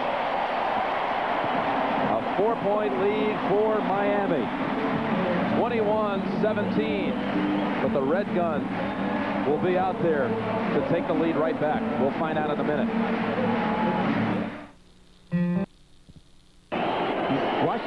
Watch the fullback Page on this one, and look at 46 Washington. Look at this collision here. Boy, he nailed him. That provided the running room on the outside. Tuggle has an opportunity to make the tackle, but misses. But it wouldn't have made any difference. He still made the touchdown. Higgs' 2nd touchdown of the day from 14 yards in the first quarter, and a 1-yard run here with 5 minutes to go. 21-17 Miami.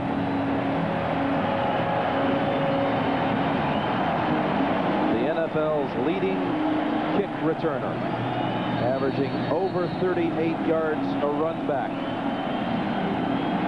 Neon Dion, as they wrote about down here today.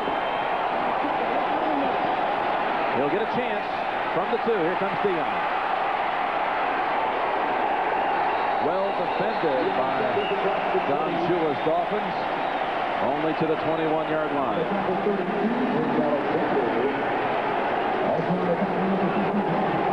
4 minutes to go, and Kansas City doesn't have that victory secured yet, Hank. No, not over yet. Dallas is now 4-1 with that victory.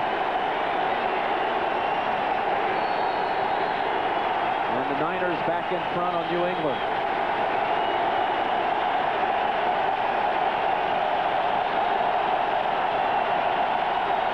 Crowd on its feet.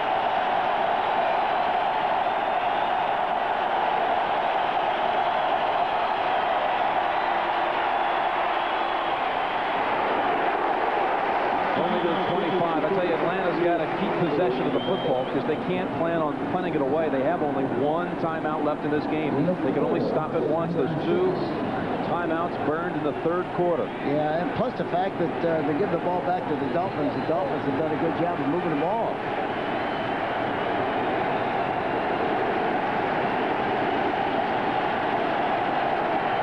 Second down and 6. We approach 4 minutes to go in the game.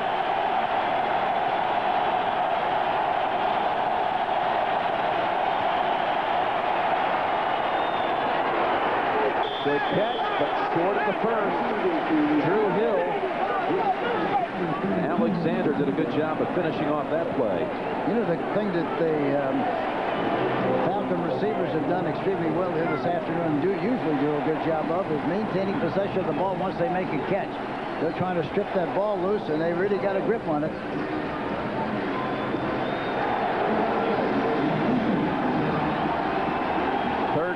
Third down with 3:30 remaining. We'll call it 3rd and 2. Trailing by 4. Straight ahead, and he falls for the first down. Heath Jones. Cleveland now 2-3 on the year with that victory over Pittsburgh.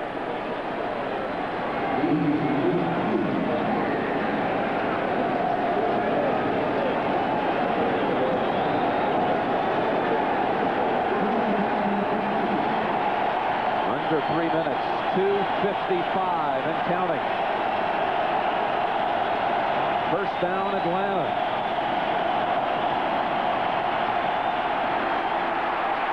Great time, wide open.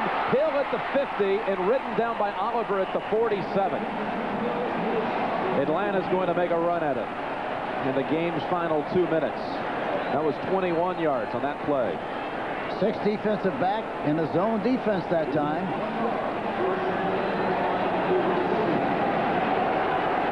.220 and counting.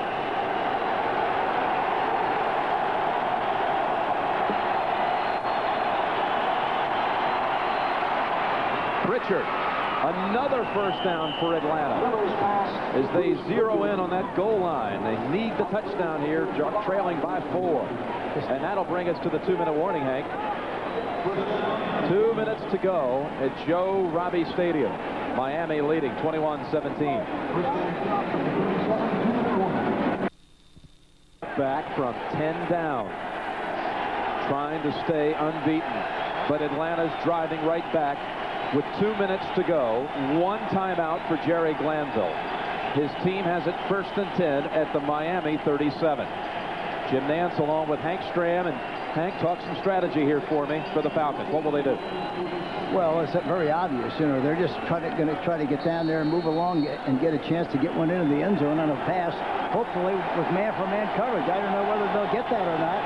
Stay with the short variety? Yeah, they've got enough time. They just got to be patient.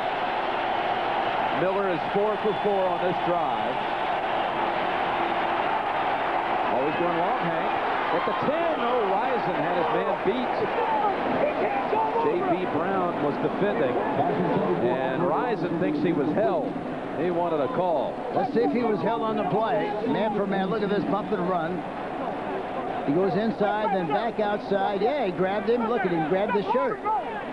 He grabbed his shirt. The ball was thrown over the top, but he definitely grabbed the shirt.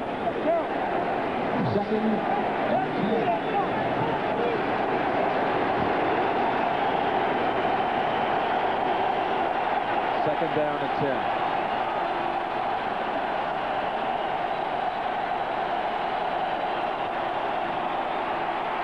Miller gets himself some room, and a diving attempt at the 25 falls incomplete. That was Drew Hill right on the ground trying to get it, scoop it up. 3rd and 10 coming up. 1:47 on the clock. They got to throw for the first down here. Make sure they get the first down, Jim. And then if they get down in that area, the 20, 15-yard line, then they can take some shots into the end zone for the touchdown. 3rd and 10. 3rd and 10 from the 37 of Miami. They got 2 downs to get to 10 yards.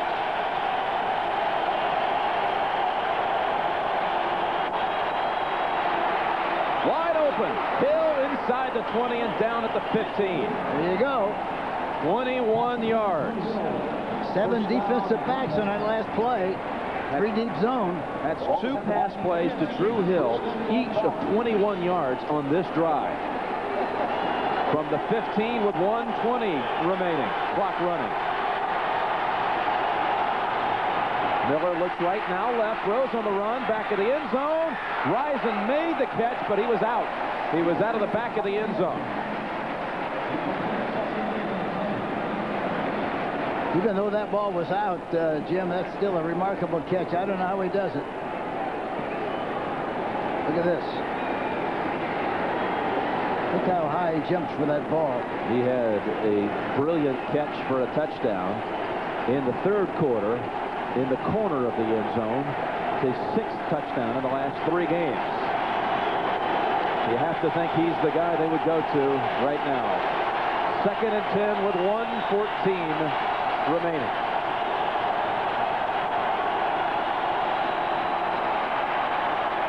Pritchard at the 10. Remember, Atlanta has only 1 timeout. The clock is running with 1:05 to go.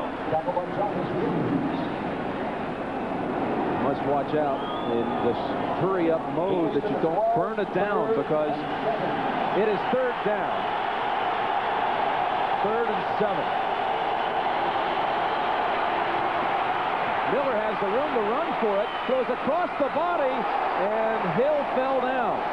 I think Miller would have easily had the first had he tucked it under. And that again's a dangerous throw right in the middle of the field with defensive backs back there like they were on the play. Intended for Hill, and I thought Oliver might have an interception for a second.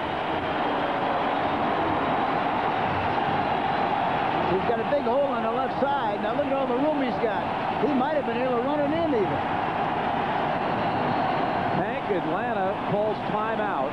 Even though the clock was stopped with the incompletion and 43 seconds to go, they want to talk it over because it'll be 4th and 7. So Atlanta has no more timeouts. The game will come down to this play.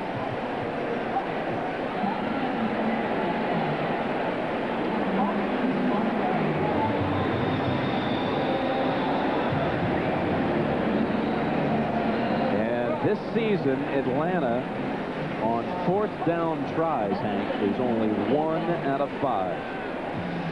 Their most important 4th down play of the season coming up. Which means now that the percentages are in their favor. Talk about this heat. It's over 90 degrees, and the Atlanta players out on the field, more of them down on one knee, tired, the fatigue of this battering South Florida heat. And then on the other side of the field, all the Dolphins were standing. Now the Falcons come to their feet. Toronto and Oakland, game 4 coming up next.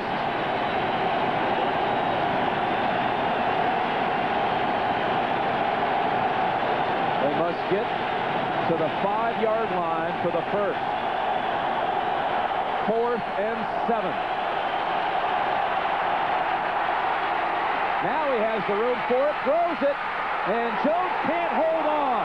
Knocked away, and Miami will win it. Lifford Hobley broke it up. A most unusual kind of pass, too, end over end. He just flipped it in the direction of Pete Jones.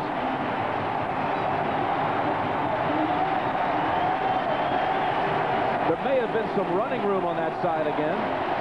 It's easy to see this from upstairs, but had he run on the 3rd down play, he'd have made the 1st down, Jack. I mean, Jim, he stumbled. Yeah, he stumbled. He stumbled on the play. I'll tell you, that was a catchable ball right there, Hank. It was a good lead. It was a good lead out in front. It was a heck of an effort now that you look back at it.